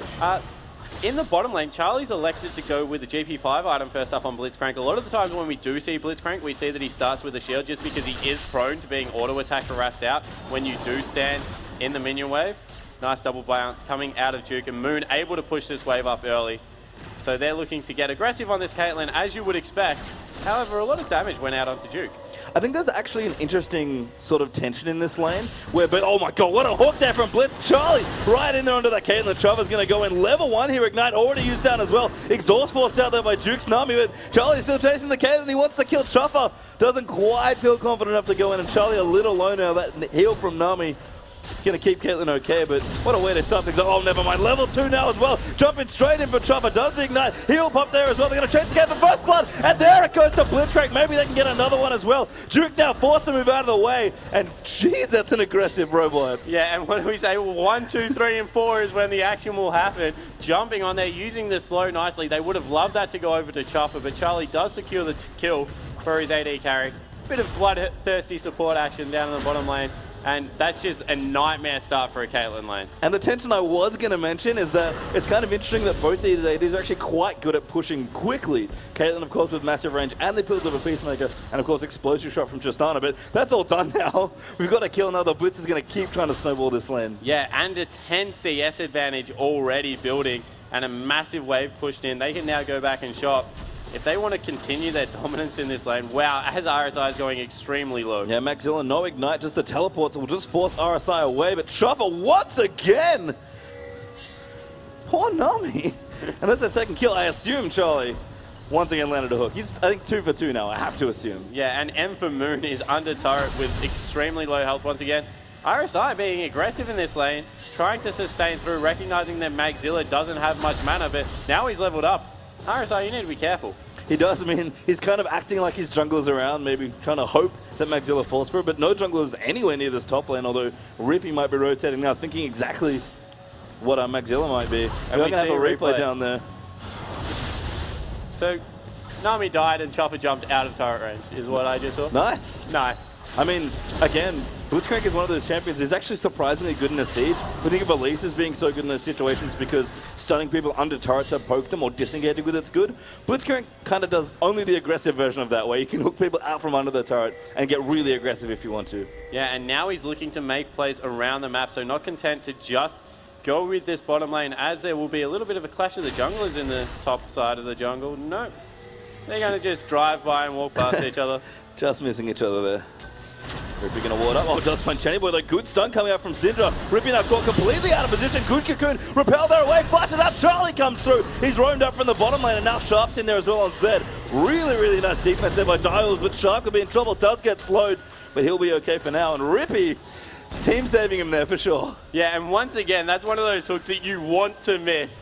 Charlie nearly pulled a person on top of the low health bar of Rippy there. So Rippy's like, come on, man, what are you doing to me? But we can see already that the supports have left these bottom laners to kind of 1v1, and they're trying to impact the rest of the map. Yeah, that seems good news, actually, as Sharp might have some problems. Yeah, it does indeed have problems, as Chenny was able to pick up that kill there in the mid lane, as we can just see from the minimap. But Chuffer and Charlie going to continue playing aggressively there in that bottom lane. And again, I think leaving the 1v1 is fine for Chuffer now that he's had such a good start here. Yeah, definitely. This is kind of the race between the old UTS teammates, Chenny Boy versus Chopper, mid lane versus AD carry. They're looking to get their teams ahead in this one. And Chenny Boy, a great kill onto Zed. That's going to set the whole pace for this mid lane. Yeah, and so, you know, things look kind of bad in the bottom, and here with Charlie really setting the tone with this Blitzcrank. In fact, he's going to look again here. Does he find the hook? He does grab on a Moon there. Now he's not going to go down as well. Explosive shot going through. Great bubble there from Juke to defend away this Caitlyn, but Trevor's going to go in. He gets exhausted after rocket jumping in. Gets the kill. Fails the flash and doesn't get the reset in time. Nice bubble there from Juke to set up a trade. Yeah, and the problem is, though, is that Tristana picked up the kill and Nami got it on the responding team, so nothing even coming through here. As we see RSI in a lot of trouble. Yeah, Rippy getting aggressive. Maxilla popped the ult. Cocoon flashed away, though, by Maokai. And everything's just going to calm down a little bit here. This is a very aggressive game already, Spawn. Yeah, as we said, this has turned into a complete brawl. And exactly what we expected, really, as Chenny Boy caught Sharp out again. And once again, going in here, now Kazak's going to rotate through as well. Stun, not quite there. There's a great slow, though. Can he get out? He does shadow over the top. But I think he's maybe going to get chased down here. No teammates, not quite around to assist him. Nami's moving through. Chuffer there as well, but Zed just able to get it. Oh, great stun over the top. Both like just missing. Great dodge on the bubble, but he's still dead. And Nami gets the kill. I think it was actually the right play there from Zed. Juke again picking up another kill for his team, but they're rotating this one into a dragon. So early game objective going to be picked up from Zero. And what was a bad, I guess, start with this Tristana getting so far ahead has kind of equalized now with Rippy being extremely low after a failed top lane dive as well. Yeah, and just some really strong play from Chenny Boy there as well. And a great collapser by Zero to actually get those kills in the mid lane. Maybe it was a successful top lane dive. Did Magzilla die while that was going on? I'm not sure. No, he's not dead. So no, he did get a kill. Yeah. He's doing some things. I mean, this game is really hectic. I can't blame the camera for going around everywhere. There's a lot going on here. I guess Carbon from Legacy was right. Oceanic is a pretty brawly region. Yeah, definitely is. We do like to fight.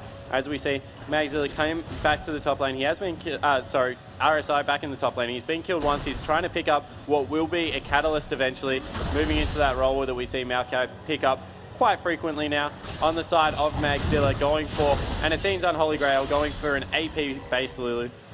Yeah, so we've calmed things down a little bit here. The goal's actually very even after all those kills. We've got 7 in about 8.5 minutes here. And it's pretty much even 200 gold or so the lead for Zero, but that's nothing at this early stage of the game. I want to actually ask you, Spawn, about the bottom lane here. Chuffer had, of course, that really great run in the early stages. Actually went back and bought a Zeal first and now has his pickaxe. You know, kind of getting with the AD item plus the static shiv to ease through that mid game. Do you think maybe a pickaxe would have helped all the aggression they were going for there? Yeah, the pickaxe is a good item for AD, but I think that actually Static Shiv is a better first item choice on Tristana in general, just because it helps you with the wave clear, it helps you be early aggression, and it actually helps the second dragon much more than what people would think. So just getting that into a Tristana is really good, even if you're ahead. Yep, so down the bottom, going to continue pushing here. 58 to 42 CS. Direwolves continuing their lead here in the bottom lane. So we're going to do kind of a semi-freeze here. It's pretty hard to freeze with Trist. Charlie, though, picking up the cannon creep. Trying to zone as best he can here.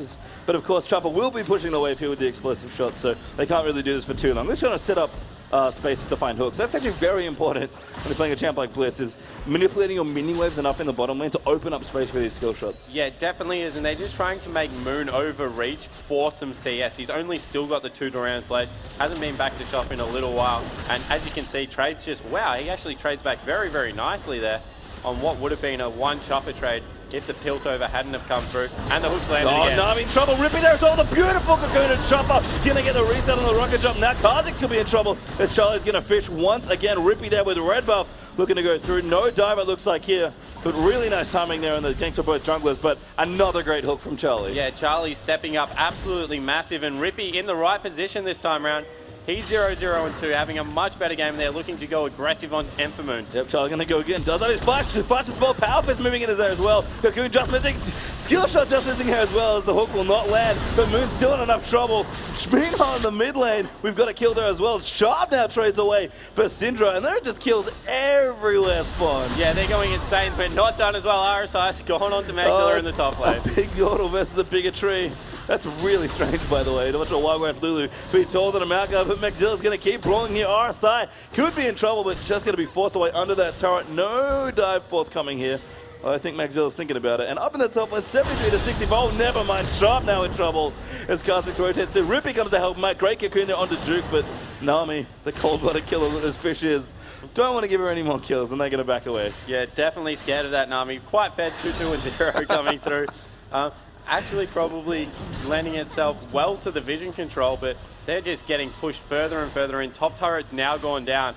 Gold from what was equals now blown out to a 2,500 gold lead at only the 11-minute mark, so definitely in Direwolf's favor. Yep, first turret goes down there as Maxilla will push that one out after kind of bullying RSI with that Lulu out of the lane. Athene's on Holy Grail picked up there for Lulu with a decent CS lead there, about 80 to 65. In the mid end, it's 73 to 79 as Channy Boy shoves the waves into the turret. Bilgewater, Cutlass, Hexdrinker the build there for Zed, with the Athenes almost finished there for Channy Boy as well. So things going well, and the static shift now completed for Tristana as well as a really nice timing. Yeah, so fantastic. This is what we're talking about. Dragon up in 2 minutes. It will have the static shift available for that team fight, and it just avoids some of an early slump for Trist. If they get a good team fight here, the BF Saw is going to come through regardless, and we'll be able to transition into a two-item power spike regardless. So just it's a good build path against a lane bully like Caitlyn. Yeah, I think Charlie has other ideas other than dragon fighting, by the way. Still looking for these hooks very aggressively. You can see Chopper's positioning as Rupee going to get caught out in the enemy jungle. Kazik's now going to chase him through. Flash forced out, but there's the lead moving through as well. Rupee forced to run now, does have his repel if he wants to keep moving on. Tidal Wave, though, will come through, but there's enough isolation. Image shot, pops away to a shadow. Living Shadow's out as well. He will be able to get out of that one as well. Zed narrowly escaping there with his shadow usage. Now Maxilla going to try and brawl here. RSI in the top lane, pops the wire for the knockup. That Malka out almost keeping him alive, but Maxilla does climb that kill. Good on under Charlie as the lead comes forward for Kha'Zix. Ace in the hole using there as well. He should go down here, it does, as Kha'Zix picks that up. Exhaust on the Triss. Maxilla now, right from the side, has come in. Double kill actually, as he poured it down and got Kha'Zix. Now Chopper trying to go through, looks for the reset. Wants Channy Boy. Can he find it? He slays his old teammate. Resets there as well. Sharp's rotated down. Nami goes try, and the ace gets completed. 13 minutes in for Direwolves. 12-minute ace coming through. Will be able to pick up a dragon in about 40 seconds as well after they shop, and that is huge. Maxilla in the top lane has turned into a monster. This is a murderous Yordle, ladies and gentlemen, that is just cutting trees down across the map, and that is brutal when a Lulu is that far ahead. Yeah, I mean, the consolation here for Zero is that the dragon wasn't up after that happened, so hasn't quite been taken yet by Direwolves, but they're pushing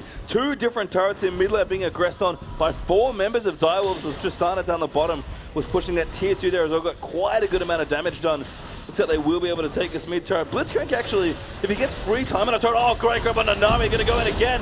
The silence not enough, the tower does go down and they will secure it. Great stun though, as Syndra's going to find Zed, he's going to go back in, forces the death mark. But Duke now maybe going to get aggressive, does not get a Chopper, going so deep there, but gets immediately CC'd. And Zero now going to run to the dragon. That was way too much spawn. And we've seen this from Direwolves in a couple of games now, when in the game against Immunity, they pushed that tier 2 mid turret and got collapsed on like that. Once again, going way too deep. They've lost 2 kills. They're going to lose a dragon for it as well. And Caitlyn's picked up a massive wave in the bot lane. That is exactly what Zero needed to get back into this game. Well, Charlie pushing for a steal, was over the top. Good block there from Kha'Zix. Does manage to smite it out as well. So that second dragon will go over to Zero. The gold lead closing a little bit there. 3,000 ahead now for the Direwolves as Charlie returns to the bottom lane and farm his way.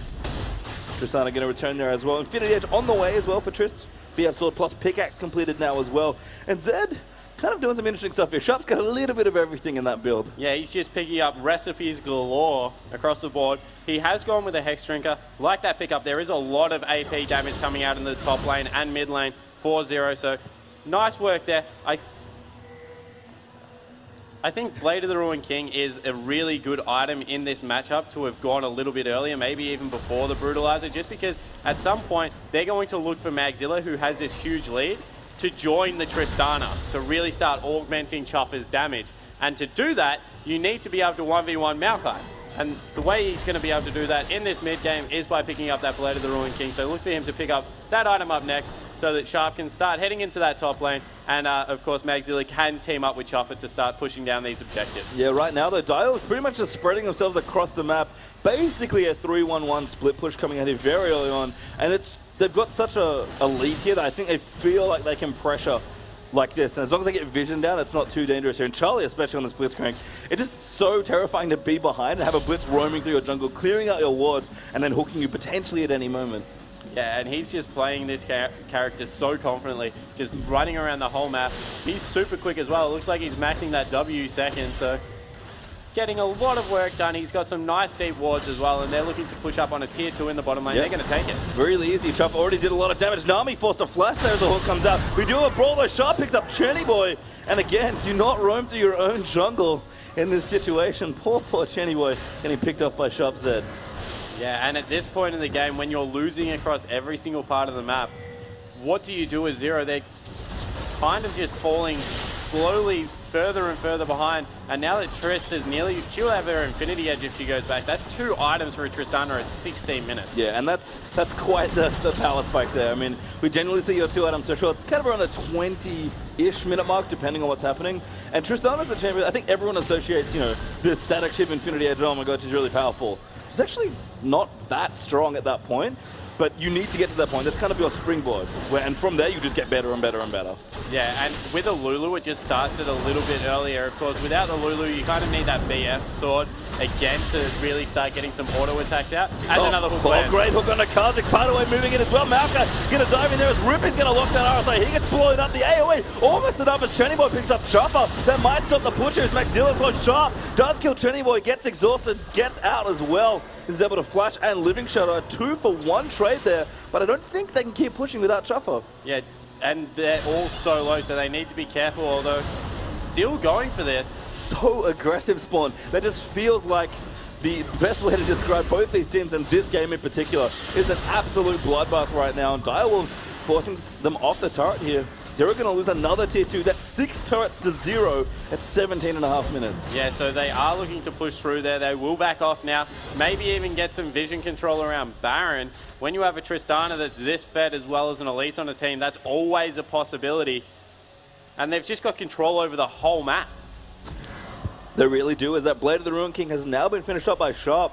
So he's looking good to split push, go with his team, pretty much do whatever he wants. And we kind of talked about it yesterday a little bit, but when you're ahead in League of Legends, especially, you know, playing 5s at a competitive level, at this top level, you just have so many options when you're ahead, and you kind of lose options when you're behind. That's sort of the point. So Direwolves with a really strong lead here. Be interesting to see what they opt for now. It's still very early in this game, but they've hit so many good item timers. This Lulu just finished her death cap as well. It's not looking good for Zero. Yeah, definitely. When you compare AD carries alone, you see only an IE just being picked up there for Moon. And wow. I cannot believe that Glitterlance killed Nami. I mean, Lulu's AP ratio is not so hot, but that is a lot of damage for that poor squishy support. That Yordle is doing so much work, and it looks like they will just be rotating down to in what could be a Baron, and they are just going to go start it up now.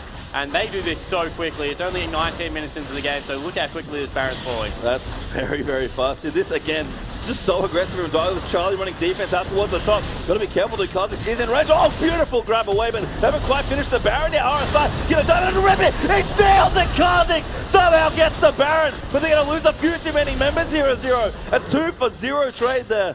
But Direwolves get in, but a Baron steal really keeps 0 in this game. Yeah, they will definitely take that as a worth if they don't lose any more members, and the hook does miss. So really well played there.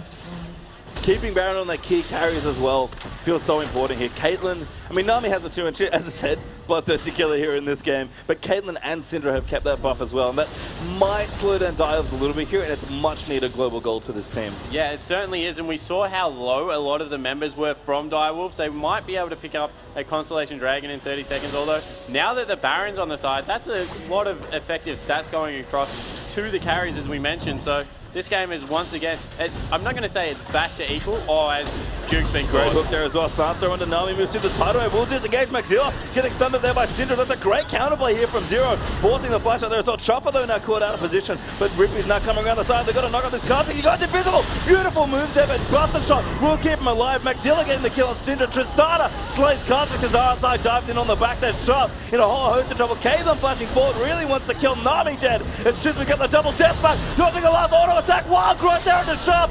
Beautiful play from Direwolves.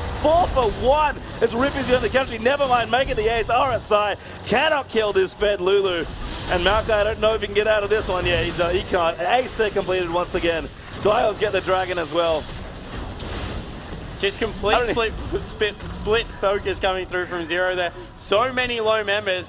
and it just looked like Wild just wanted to go way too deep there. Not able to grab the Tristana. That could have turned the team fight around completely, and then all the cooldowns came up at the perfect time. Able to get the Wild go through, the Death Mark, absolutely blow up a couple of members, and from there, once you get a good fight, you want to fight again, and then they just got torn apart. Yeah, and this lead right now for Dario is absolutely massive. 6-1 in turrets, 23-9 in kills, and about 9,000 gold and some change ahead in the lead. So just such a strong position. Baron, as you mentioned, Spawn, is off the map, so can't quite go there yet, but it's just item spikes everywhere. Rabadon's Void Staff, Athene's now completed for Maxilla with that 3-item power spike.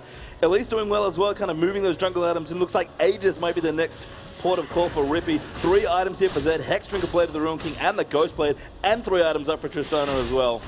It's just... Yeah, Trista's going for a Last Whisper next item, however, and I think that with a BT would have been able to close out the game a little bit quicker. Of course, not much armor being picked up on the side as, wow, Charlie gets caught, apparently. Charlie was not standing in the right spot. Again, we've seen how aggressive he likes to be on that Blitzcrank just moving forward, but yeah, just gets picked off there.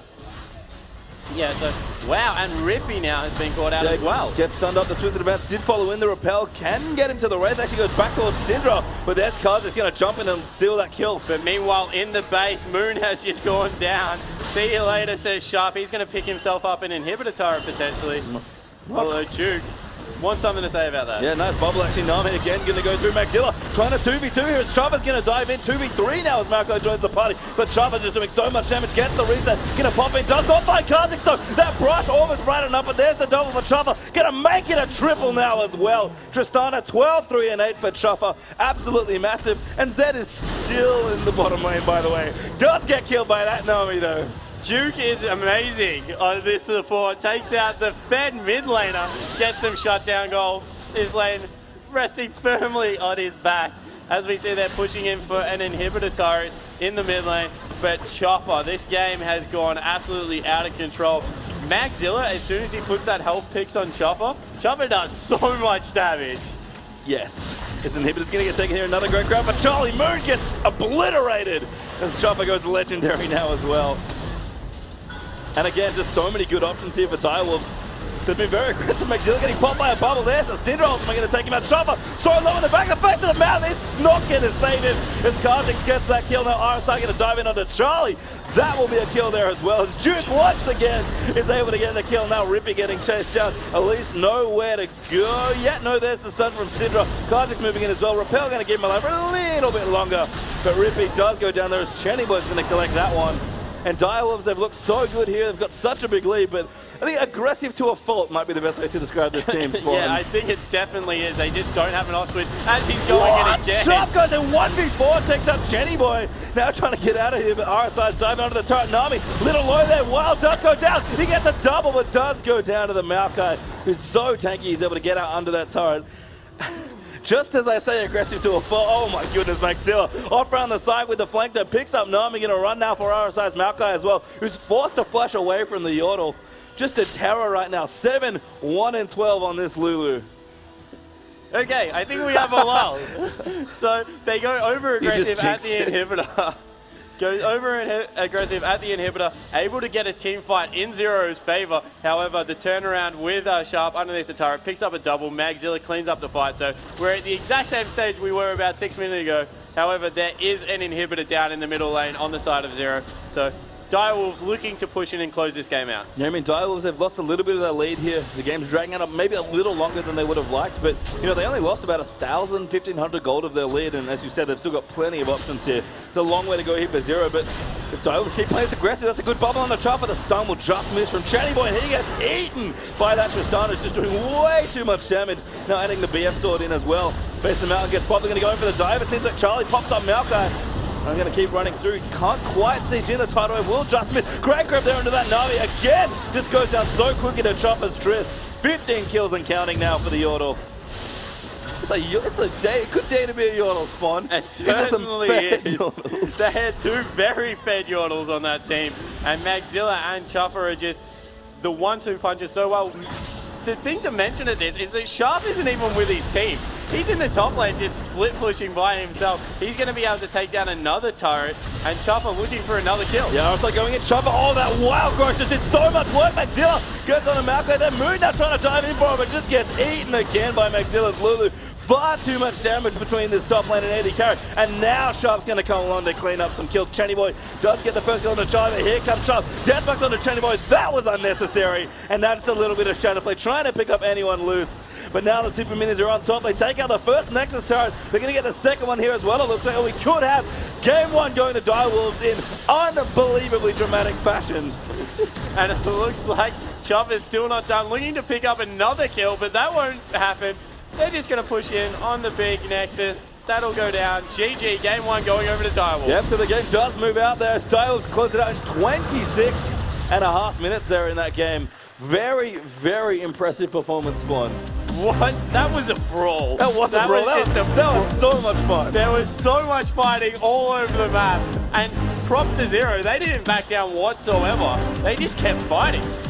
Yeah, and I mean, again, actually, I mean, it's hard to criticize Zero for doing that because they needed to in this game because they were behind. I almost feel like Direwolves maybe need to turn it down just a little bit, potentially, because they never...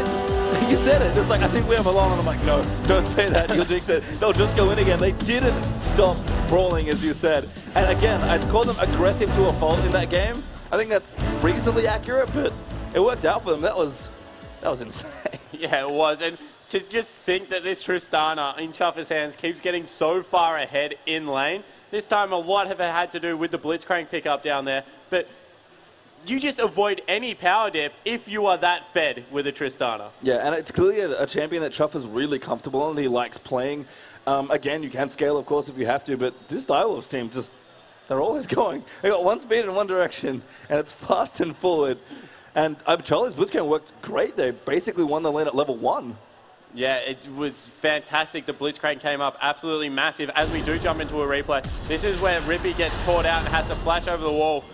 Gets a little bit caught, but by this time, Chuffer was that far ahead that they were just able to turn it on. Sharp gets taken down here as well, actually. This might actually be the fight that goes... No, this is where they rotate and collapse down. I think that Magzilla 1v1s RSI in the top lane and then is able to get the early ace coming through. So we'll watch this one play out.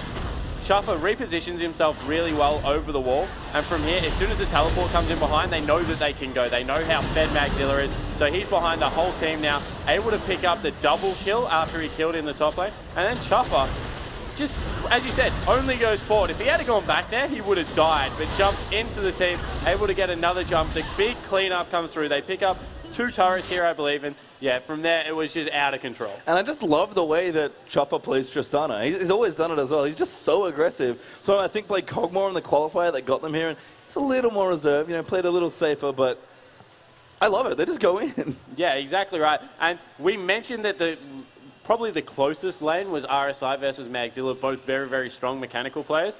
Magzilla smashed that lane. He played it very well. Unfortunately. Yeah, he cut down the tree a couple of times with a tiny Yordle who got bigger as the game went on. In the end, as soon as he had that death cap, he was just shoving everyone around. Yeah, and as you mentioned, the synergy with Tristana was just so good, especially because Chuffer is playing so aggressively and is doing so well in that game. I mean, everyone kind of did well across the board, even Sharp, who actually got down a little bit in the early stages to Chenny Boy's Syndra, which was interesting. Just came back and was like, I'm either going to get in, dive, get kills with my team, or to start split pushing towards the end of the game as well. So a really well-played game across the board. Late game decision-making, questionable. I don't know if questionable is quite right, but it's just so aggressive.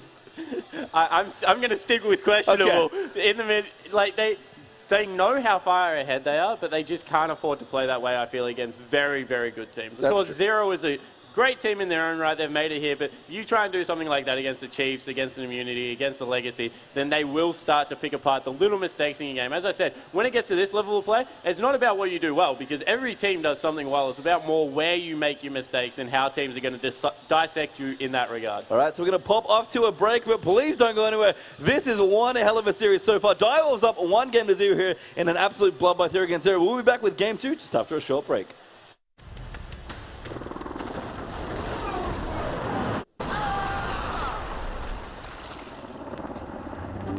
Hey, beautiful. We still on for dinner? Pepper, 9 o'clock. Ha! 9 o'clock, right? How about 8:30 at the vegan place?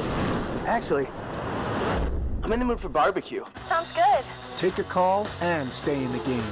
With the Plantronics rig, headset, and mixer, life comes to games like never before. Me and Sharp have known each other.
Me and Sharp have known each other for about 4 or 5 years.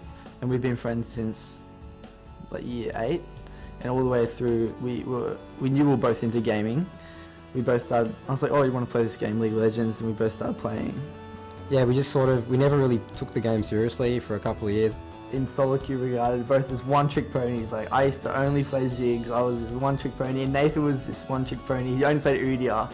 I've actually just recently got him to really try really hard and do well and play League of Legends at a high level.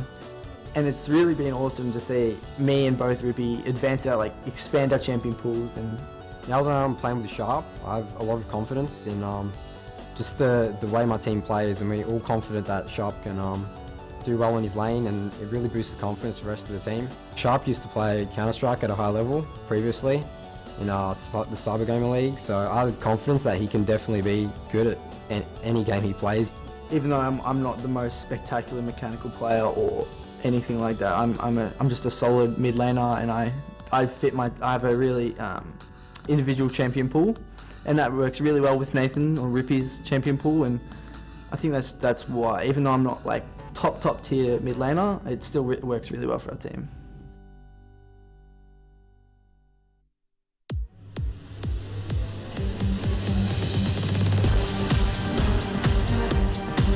And welcome back everyone to EV Expo 2014's Oceanic Regional Final here. It is round of 8. We're in game 2, or about to be, between Direwolves and Zero and Spawn. What a way to kick off this series with an absolute bloodbath. Yeah, there was kills left, right, and center. I think there was like 7 kills by like 8 minutes into that game. It was pretty intense, and a lot of it came from the bottom lane. Yeah, I mean, Chopper and Charlie just going so deep all the time. That blitzcrank, level 1, didn't even wait for the level 2 all in. Just went, you know what? I think we got this. Hooked that Caitlyn, and wow, that set the tone for a very aggressive game by both teams, in fact. And kind of what we were hoping for, I think. They're very young in the sense that they're kind of inexperienced teams. They've got great players in them, but they're really kind of learning how to play together, getting that synergy going.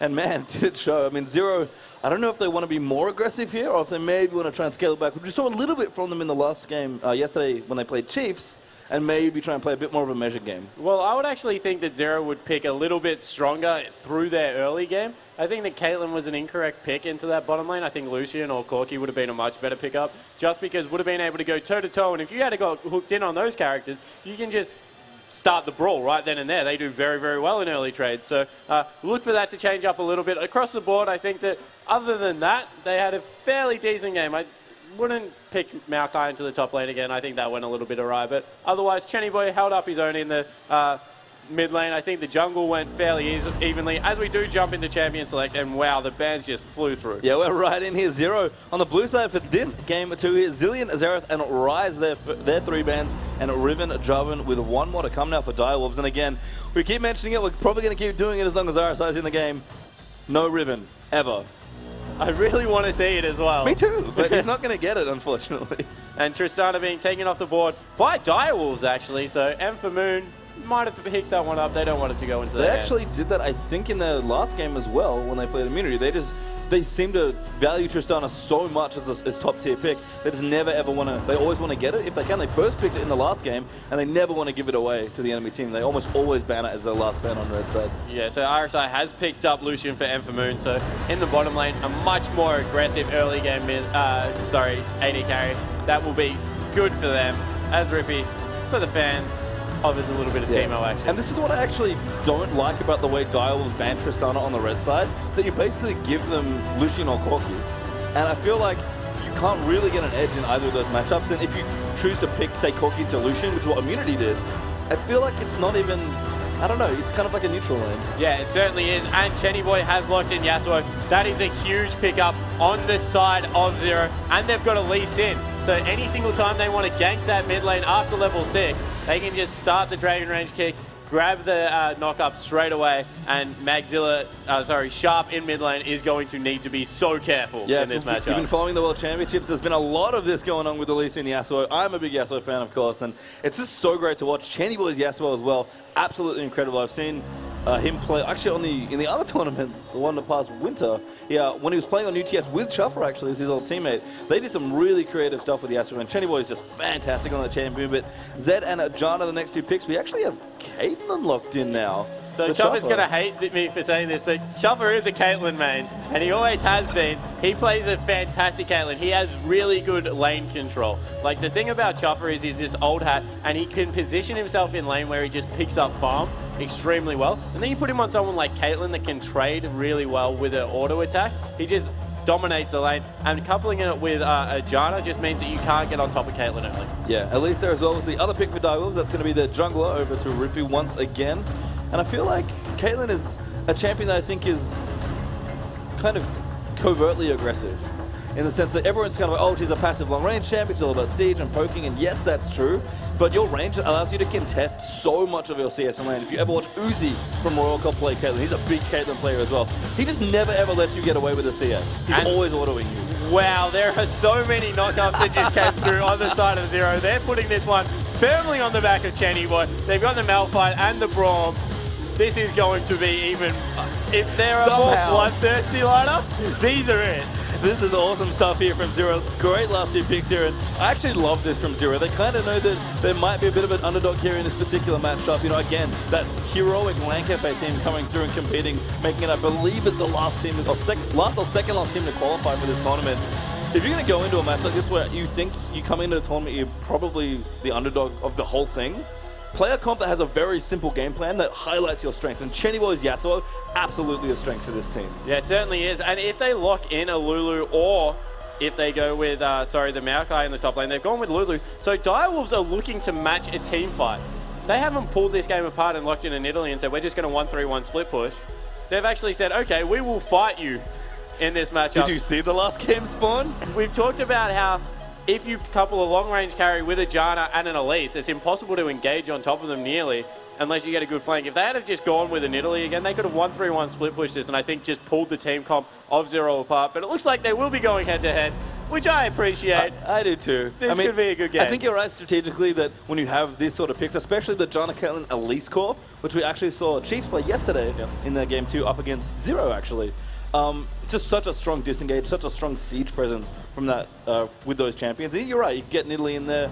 If you have like a different mid like Zed, you can get him split pushing there as well. So I like what's going on here, but one thing's for certain, if game 1 was any indicator and this draft is any indicator, it's going to be a brawl. Yeah, they're looking to team fight. Level 6, there is so many abilities at level 6 that are just key for this game in general. As soon as that last breath, as well as the unstoppable force come out, just look at Zero to group as 5 and try and brute force objectives. Now, I feel like they might be a little low on damage. I mean, Yasuo has to do a lot of lifting here in terms of DPS in these fights, and if his team sets up for him well, then fine. That's the thing, but Chennyboy, you know, can't fall behind in lane, which is probably unlikely, given the champion he's playing. I'm actually trying to remember the mid lane matchup now. Yasuo is it. Yasuo is it. Okay, that's a fun one. That's really skill-intensive once again. But Chennyboy did great against as Syndra playing against Sharpset in the last game. Yeah, exactly right. And it depends how this Malphite's built. If he goes pure tank, I agree, they're very, very light on damage. But if he goes a Sunfire Cape with some Magic Pen, maybe the AoE can start coming out and they can start getting some work done there. We've also seen Lucians go absolutely nuts in recent times. So if he can start rolling on Lucian, and for Moon, he had a bad game last time, look for him to try and turn that around and start putting out a lot of damage for his team. Yeah, it's going to be really interesting. I think the bottom lane might be the focus once again. Likely not to be too aggressive. We are going to jump into this second game here. Dial's up again. They're on the right-hand side, the red team here for this one. Zero on the left. They'll be our blue side. And oh man, I think we had something like 40 or 50 kills in the last game. And I'm hoping we get something a little similar here, because as you said, Spawn, this is all about brawling between these two team comps. And once again, they've grouped up as 4, and they're looking to come in. They've caught Rippy here. Rippy, you're dead. Oh, goodbye, Elise. There's the stun from Braun coming through. Wild goes in there with the Elise Q, and first blood once again. Juke, you are a hero. He's the most bloodthirsty support. He's come in. They set that up so well. Raced down mid lane. Perfect play out of Zero there, and exactly the start they wanted. They all go back, pick up some extra potions for themselves in lane, and yeah, that's a dream start. Yeah, and I unfortunately don't think they get any deep wards over in the jungle. We have a very defensive ward spread now for Direwolves, and that means we probably aren't going to see any invades potential. A late invade might work, depending on when the trinket wards were placed, but that's a great start here for Zero. Exactly what we want with this type of team comp that really just wants to fight. Any early edge is a great one. Yeah, and Malphite electing for a Duran shield in the top lane. As we take a look at the items, interesting pickup just because Flask is so important. I like it against the Lulu because a lot of her early game harass is auto attack based. Maybe he's looking to make Magzilla expend a lot of his mana trying to push him into the turret and then just try and get some farm from there. And I know you were mentioning this yesterday as well. It doesn't quite work maybe as well on Malphite, but you quite like the getting a Doran and then shoving the lane with your aggressive early item and then going back and getting the Flask and kind of resetting the lane that way, setting yourself up for a nice, long, smooth laning phase in the top lane. Yeah, particularly if you have a jungler like Lee Sin that can come in for counter ganks reasonably well. Lee Sin, because he doesn't bring CC, hard CC, actually he's a good ganker, but I wouldn't say he's on the same tier as Elise, who can set things up with his Cocoon. So if he can counter gank that 2v2, then it puts it firmly in their favor. So just shoving the lane up isn't a bad thing on either side of that. Yeah, we've seen this kind of Lulu versus tank matchup twice now. RSI going to be playing Malphite this time instead of the Maokai. Maxilla's Lulu, fantastic in the first game here as well. I feel like Lulu definitely has an edge. It's melee versus range. Lulu's really annoying and good at poking down and kind of controlling and pushing waves. So we're going to have a bit of a struggle here early on potentially for the Malphite, but as you said, it's really just all about the level 16 fight. Yeah, and if you play Malphite a lot, he's actually very easy to CS with under turret. So he doesn't have much problem getting shoved in. What he does have a problem with is getting harassed. So you do exactly what RSI is doing right now. You try and reset your shield in between every single CS. As we're going to see. Something. This is just live, guys. So as we're into the lane, Moon being shoved in down bottom. Chuffer using that range to just make sure he's contested for every single CS. Look at that. As soon as someone walks up to that CS wave, they're just getting shot in the face by this Caitlyn. And as that shield gets ranked up, that's going to do more and more damage. Yeah, I think Doublelift, who was once a famous Caitlyn player, said that never waste a right click is how you play Caitlyn. And see Chuffer, as you said, really aggressively contesting it, which is exactly how you want to play the lane. Nice little early lead here for Chuffer, 15-8 so far. And again, Janna Caitlyn's is such a frustrating lane to play against. Yeah, and Janna, anything that really can do this to you is just so annoying. I remember when Janna Ashe was huge, and that was even worse in that lane because you had the slow coming out. Really nice double slow coming out from Magzilla. This is a big force, though, by Zero up in the top lane. There's a flash and a flash there being traded as Lulu goes out. Lee Sin does as well. That was really, really... I don't want to use the word aggressive again because I've said it too many times about these teams, but that was a big force gank there in the top lane to try and kill that Lulu. It was a huge force, and there was no ward, so they had absolutely no idea. Maybe at least had run over a ward on the bottom side of the map, but that's dangerous. Oh, Rippy could be in trouble. That's a good Venom's bite forward there, and Spider from Chenny Boy is forced to use his flash there as well. And this is one of the things, Yasuo, depending on the jungler and depending on how well they both play the skirmish, it's actually very hard or very easy to gank a Yasuo. Yeah, and depending on Yasuo, so dependent on where his minion wave is, just because of how his E mechanic works, can get him in or out of trouble very, very easily. And we see that he did have to burn the flash in that situation, which will put the level 6 firmly in Sharp's favor. Yeah, and again, there's not a whole lot of counterplay here, but Chenny Boy, never mind, as Wild's going to come through again. Sharp does get knocked up there, but at least not rotating through. And the Dire is going to defend their mid lane there, 2v2. Chenny Boy may be forced to back here, actually quite low on health. Yeah, and as we see, a gank is coming into the top lane. They saw Elise, so they should know exactly where she is. And RSI is in some trouble. Yeah, there's the good repel coming through. There's a flash coming out as well. Surprised, actually, that Rippy wasn't mashing that Q key in Spider form, but RSI does get away. Ooh, and Chenny Boy is so low right now. Ignite is up on the side, but Exhaust is also there, so maybe looking to bait a little bit of a dive. No, he wants to go back. Yeah, it's wants just nothing to do. Yeah, it's just too dangerous. I mean, Sharp's only just hit level 5, so the ultimate won't come out there for Zeb, which is pretty much a guaranteed kill at that health point. But, you know, Chenny Boy definitely wants to play it safe. Do like the Exhaust pick up here as well that you just noted. And in general, it's just a great spell now, so it's actually great against him as well. And there is one here for Charlie on the Dire side. Obviously, that doesn't affect the mid lane.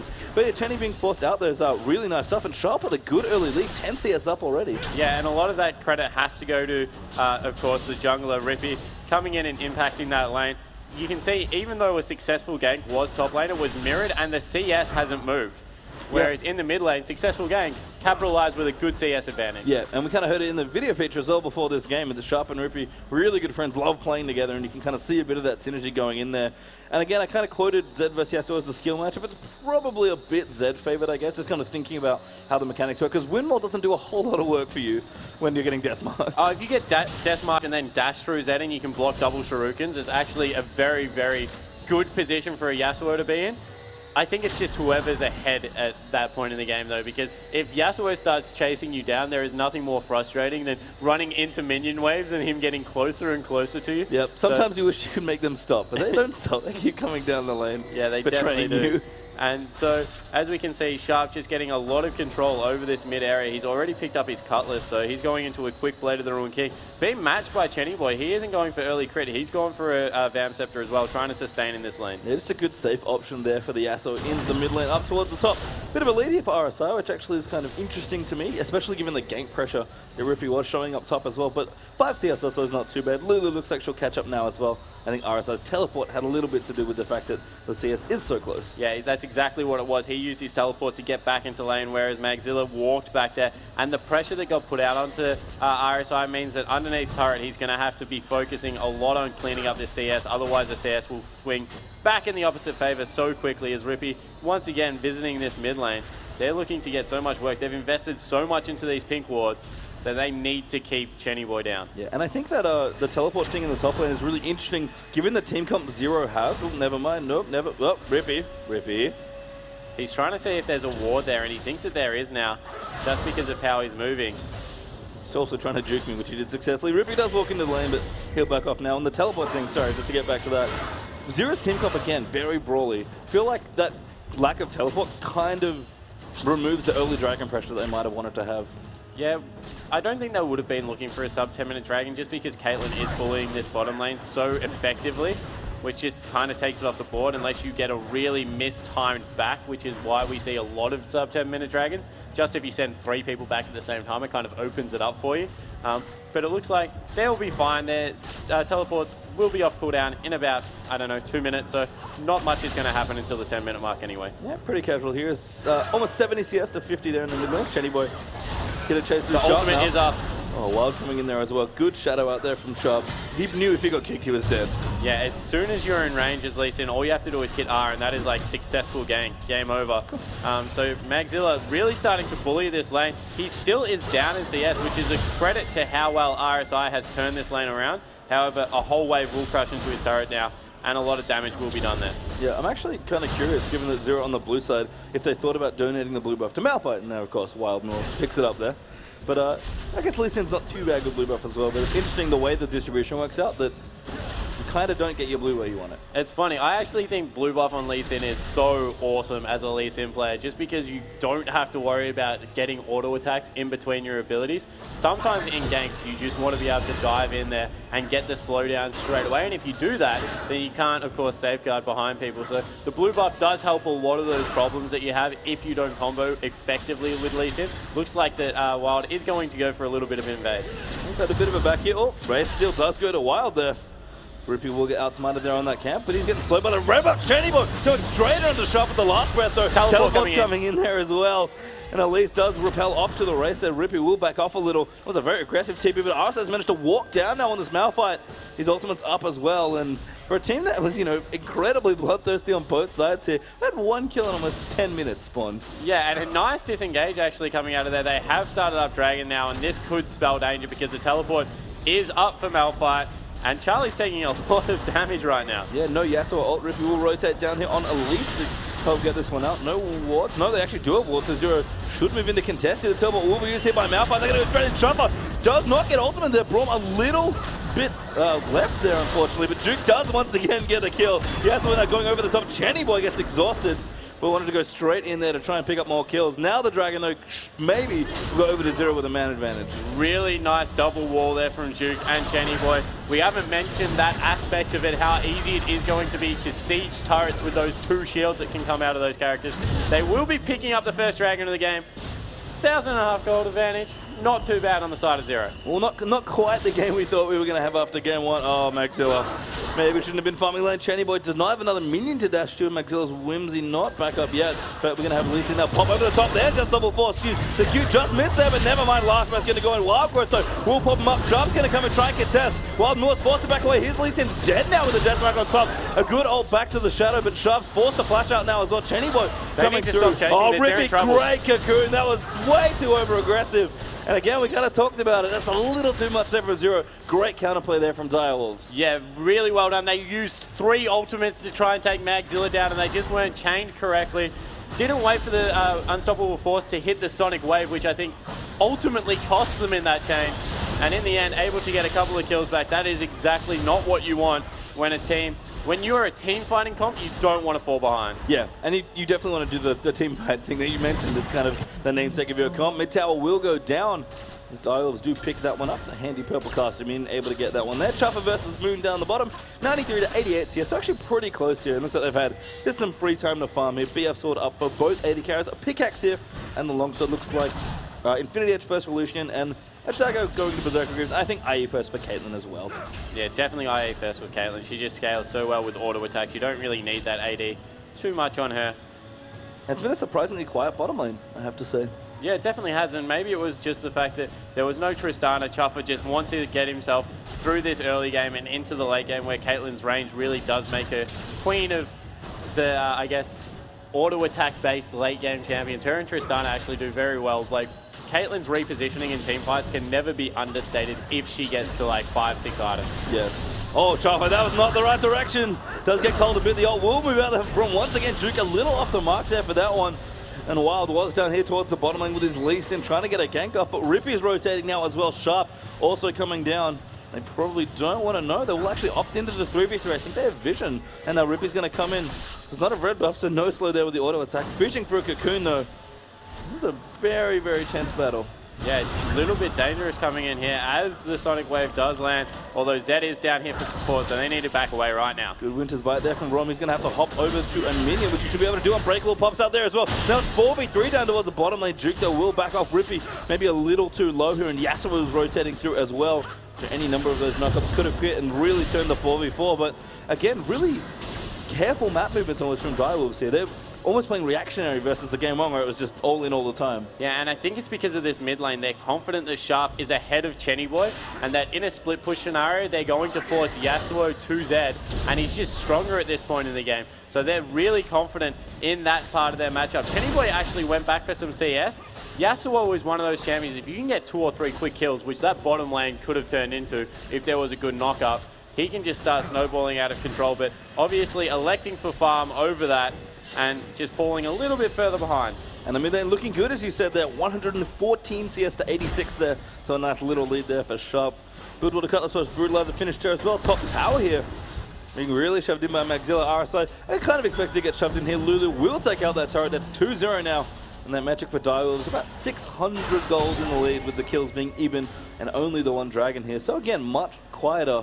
But things are going to start heating up soon as these item timings really come through for a lot of these champions. Yeah, and Sharp has rotated into this bottom lane now, so to pick up some extra farm will be key to see if he starts his split push now. Of course, he hasn't picked up his Blade of the Ruined King yet, which is kind of the point that you want to be at if you are going to start split pushing. Looks like Caitlyn will go into that lane.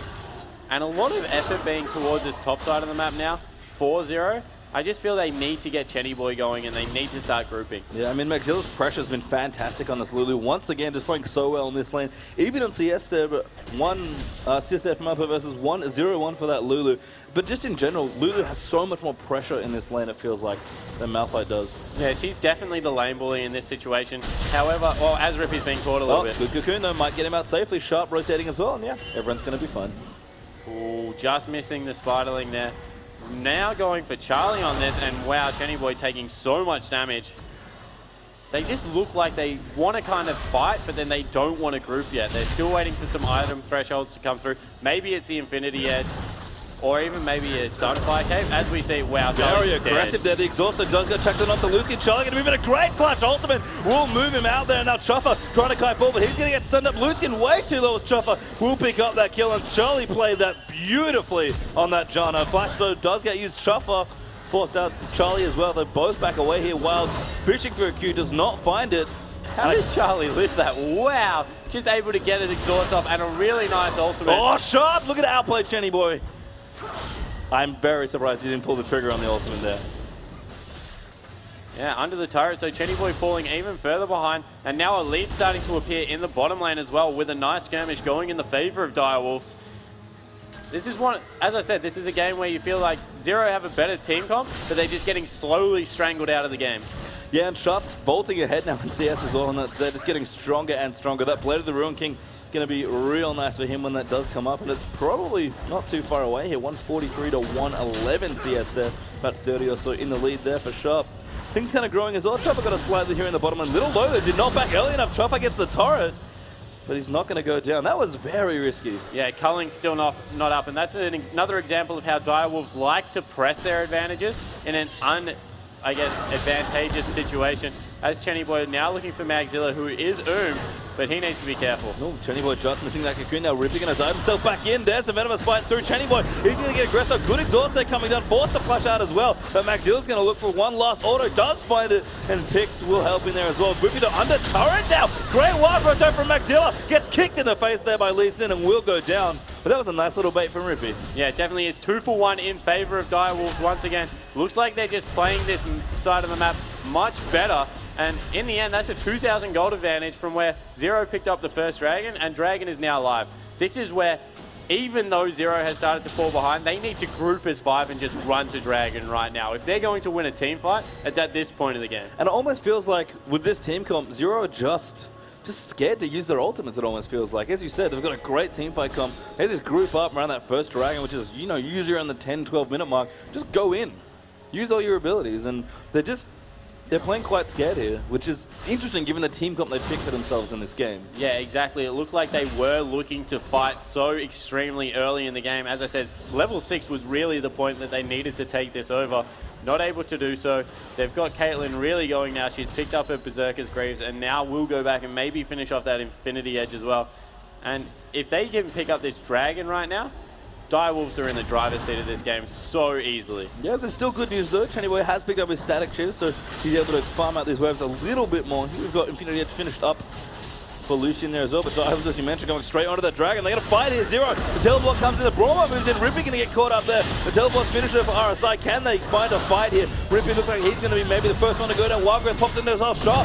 Going to try and find someone. Looks for Brawl there with the death mark. And now Charlie and Shuffle rotating through as well. Sharp gets the first kill onto Duke. Shuffle off around the side. It's kiting around there. And Chennyboy's going real deep there. Gets the kill on the Sharp with the help of Lee Sin and Brom there as well. Now Charlie forced to back off. 1-for-1 for the Dragon. Absolutely what Direwolves wanted there. Yeah, definitely. Chennyboy not able to get his ultimate off in that fight, so a couple of low health bars as they walk away. They did trade mid for a support, so they may be able to push up some waves, but the objective went in the favor of Direwolves, as you said. So nice gold swing, further in their favor now, 3,000 gold advantage. Yep. Moon going to push this tower down the bottom. Magzilla found a few too many friends, did die there.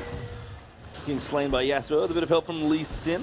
Yeah, that was Chennyboy's ultimate, just thinking that it was on cooldown after that life fight, and they're still going here. Yeah, Rippy going to go a little aggressive here under this turret. He's going to get dove there. Easy kill for Chennyboy as he picks it up with the Steel Tempest Tornado. And now, oh, it's in the hole. That was a very timely flow shield. And now Chopper actually could be in trouble, but Duke's just going to back away with his team and make sure they get out safely. Yeah, looking to pick up a pink ward for their trouble. Able to get away from this one. They're still chasing now. Oh, Duke's in a lot of trouble. Sharp's here as well. No ultimate left, but yeah, Duke gets exhausted, being autoed down by the Chopper, who now does have the Infinity Edge. There's the first kill there as Sharp looks to go in. I think he was trying to secure that one. The Chopper just looking strong, and that Zeal. So that Berserker has turned into the Infinity Edge now, plus the Zeal on top as well. He's in a really, really happy place as this Caitlyn. Yeah, this is where Caitlyn really starts to excel. In this mid-game, she'll be able to push down turret sieges so well. Has that crit available, of course. As we see, Lucian actually going for the Brutalizer build, so maybe into a Yomu's Ghostblade. We saw that Lucian's has tended to go static shift and just more of a standard AD carry build lately, but still very, very good with that cooldown reduction. Yeah, it's kind of looking through as well. It might also be a wave clear thing. Although the color's still pretty good, even if you don't have a Ghostblade, because it does so much damage to minions. But we'll see what happens here. Zero trying to get Direwolves out of that jungle, but Sharp's going to dive in onto that Malphite. Does force his Unstoppable Force to get out of the way, but Sharp's going to chase through now on that Zed. Great slow there, actually, and he uses the ult shatter to get out. And that's it. Direwolves are looking so aggressive. Yeah, now that the Sunfire Cape has been picked up, he's a very tanky man. As Chennyboy once again aggressing onto Rippy.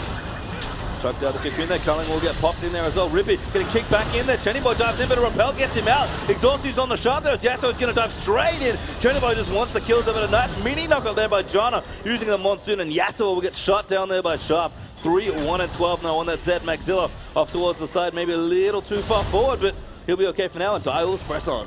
Yeah, they're such a press R comp that they need to make sure that when they fight, they're doing it with all their ultimates up. Unfortunately, RSI, the key component from that, no knockup from him, so not able to get a team fight in their favor. It's still only about 3,000 gold, and it is 20 minutes in. Direwolves looking firmly in control, but this could turn on a dime at any point if Zero get the team fight they need. Yeah, and it's one of those things where I feel like both teams, just from a damage standpoint, kind of match up reasonably well here, but Direwolves, I think, are definitely going to have to play this more like a split push game, but as you mentioned in the draft spawn, they didn't pick to 4-1 or 1-3-1 split push. They picked the fight here with this Lulu. Yeah, they definitely went, with the Lulu pick, they cemented themselves as a team fight comp. Zed, of course, can still go into a side lane, but they can just match that with a RSI. We've seen that Zed struggles to kill him. I'm not going to say he's in danger of dying himself, but he's just not going to be able to get through a lot of what the armor Malphite is bringing. Of course, that W augments that so well. You can just click that and kind of walk away from Zed after he's used his couple of shadows. Yeah, and I mean, Zed is working on the last business that will definitely help the Malphite problem in the split push run, if that's what he decides to do. Magzilla's actually been sticking in his lane. He's just pushing Malphite in and trying to pressure the tier 2 in the top lane. So it's almost like they're doing a 1-3-1, but the comp's a little bit awkward. Yeah, and it's just because there's not enough kill pressure there, as now that Last Whisper has come through. It's a completed item, so that was out of nowhere. That's a massive spike. Yeah, Sharp picked up quite a bit of gold here. Again, a big CS lead here up against the Yasuo. It's actually 50 CS ahead or so. And he's actually going to come in. Maxilla is rotating out. Maybe this now is the time they're going to go for the 4-1. Yeah, and it looks like they're actually sacrificing a little bit of Chennyboy's CS onto Moon now and putting a lot of the faith onto the Yasuo. onto the Lucian to carry Yasuo through this. Maybe a little bit more looking for kills onto the mid laner. Again, it's one of those things that when you have a team fight comp, you know, you want everyone together using all your ultimates and getting big team fights. But I like what Dives are doing here, using the Zed to split up the team comp. It's very, sometimes a classic strategy in League of Legends to keep the AoE team apart by split pushing them and forcing them to separate. Yeah, and it is a key component, that Malphite. We keep harping on about it, but he is the person that can get these big 2-3-man ults. As we see, they're actually going a little bit aggressive. Yeah, at least John, remember, so good to disengage again. Juke's ult just a little wide there, but Yasuo going to move in. That was a huge teleport, but a great fight from Rippy will get him out of the way. Now Chenny Boy going to run through there as well. Does use the windwall, gets Cocoon though off to the side, though maybe wanted to save that one. And they're going to try and pressure this tower here, but Dio is going to counterattack. Yeah, they use so much for that as well. They need to catch someone out here. Yeah, Chopper off to the side. Beautiful flash over the top, but he's still getting aggressive on Rippy in the middle. Forced to repel out, but there's Moon getting dove by the Zed. Yasuo does go on to Chopper's Caitlyn there, but it's not quite enough. Rippy a little low, will probably force dead here. Yes, Malphite picks up that kill, but it's a great trade across the board. 4 for 1 for Direwolves there in that team fight. Yeah, and Direwolves just are playing the disengage against the ultimate so well. Moon, Duke missed his ultimate. RSI missed his ultimate by a nice flash. They're just able to play around the big abilities coming out of Zero at the moment. Just identifying key targets and pulling them apart. And you mentioned Chopper's repositioning ability, how he's been playing for so long. You know, definitely a tried and true Caitlyn player. That was a really clever flash. You can just see the way Dials chose to fight around that choke point. First of all, they picked kind of a wider one, which was good, because you don't want to get caught in the really narrow ones in your own jungle. But they basically just kind of split up almost in a star shape, and were just able to, again, avoid all the ultimates. Yeah, and Sharp was able to walk down there because the flash came out to dodge that ultimate as well. Wild actually gets saved by a tornado there. He would have been in a dragon pit with no friends. Yeah, he's looking for a steal there, but the dragon does go to Direwolves there. Lucian's just going to continue. This mid lane turret still being up for Direwolves. In fact, the only turret they've lost is the bottom lane outer turret here. You're going to look to get it now. It's going to open up a lot more options, which is key when you have this sort of team fight comp. But Direwolves want to defend it here. Jana shield on. Maxilla's teleported down as well. Caitlyn is now backing through, but Direwolves right now seem to have enough wave clear. This is a 3v5 though, and RSI's ultimate is nearly off cooldown, so if they stick around and keep trying to challenge like this, look for Zero to just bite the bullet and go again. Yep, they are going to keep going in. Lucian really doesn't need too many hits onto that tower with his passive going off to try and move it through, but Zero again just kind of having trouble as a team here. They picked their comp, but they never felt like they really used it. I think they were, I don't know, hoping to make it through the laning phase okay, but even then it was pretty neutral. We didn't have the first kill for about 10 to 12 minutes, and even then, Zero just never found an opportunity to group as a team and fight. Yeah, they just have been split apart. They're back into the mode where Zed is in the bottom lane, Lulu in the top lane, so they are employing a 1-3-1. And from this point, it's just, you need every single component from your team to pull off the amount of CC they need to lock them down because of the lack of damage, and it's just not there at the moment. Oh, Sharp found a couple of enemies here in Zero. We've got Chenny Boy and Duke rotating down here on the Brom. Uses the Ghost Blade, but gets tagged by the Winters, but there's a great knock up there with the Brom ulti into last breath. And Sharp does go down. Lucian picks up a key kill there, in fact, getting the extra spree goal, but Direwolves are onto Baron now. And this is exactly what they need. Direwolves don't do it quick enough. RSI can stall. Gets cocooned up though. Another great flash off by Charlie. Malphite's gonna die. Dies mid-ultimate. Bad news. Yeah, he needed to not go that deep. As soon as they just showed their face, they would have forced them off the Baron there. There was no way they could do that at this point in the game. They just don't have enough damage. And once again, just a little bit of an overreach by Zero. RSI going a little bit too deep, but they will be able to pick up this mid turret. Yeah, they're very crucial turret there. They'll just probably have to back off now. They've got waves pushing as well. Top lane has been getting trimmed nicely there by Maxilla, pushing it in towards that tier 2 top tower. I mean, Direwolves are happy to fight. We've seen it already. They just want to siege. Oh, Charlie actually going aggressive there, using the talisman, trying to get us on to Duke. A great 3-man Glittland set for Maxilla. No, they'll kind of have to back off. And kind of funny to see this big team fight come running away from the Jana, Caitlyn, Lulu. Yeah, it definitely is, especially because they just know that at this point in the game, they're not stronger anymore. Now that the Static Shiv and nearly what will be a last Whisper has been picked up by Chopper, he's just in such a nice spot with Caitlyn. He feels completely comfortable in these fights. The range is really starting to kick in, and he's doing so much work, particularly with that Jana there to just support him the whole time. And this is just a great use of win conditions here by Direwolves. They're going to send Sharp back down to his favorite new lane, the bottom lane. and just going to bait Baron here. They can bait for as long as they need. Sharp is going to pick up so many turrets, and if they get picks here, they either get Baron or just kill enough people to win the game. Yeah, the problem is that they don't actually spot that ward there, and now that they know they're not there, they're going in. Jenny Boy got chunked there, does pop the wind wall. There's a quick play. Beautiful ultimate there, but he gets Wild Growth Chopper. Does go down there as Lucian's going to pick up that kill, and that's Yuji Maxilla now getting chased down as well. He's dead as Lucian gets that kill. Big turn. Yeah, that was because they didn't sweep out enough wards, and they're going for Baron. They're saying we can give up an inhibitor turret here and potentially an inhibitor. We just want the objective so that we can continue to fight. And dangerous play here from Zero, because this will be a 50-50 smite. Yeah, it's a trade. They're trading as well. The teleport does get used here. Rippy wants to get it. Brawl wants to use there as well. They're trying to delay their damage. They really want to kill the Elise. They do get it done. That was secure Baron there for Zero. And a nice little play here. Oh, Charlie. Nope, never mind. Gets away. But Sharp, he's taking the inhibitor turret. Can he get the inhibitor as well? No, he might not get the inhibitor here. They're all back. Well, they are going to recall away. Yep, there we go. Duke's back here. He says, get off. Sharp force a Living Shadow out.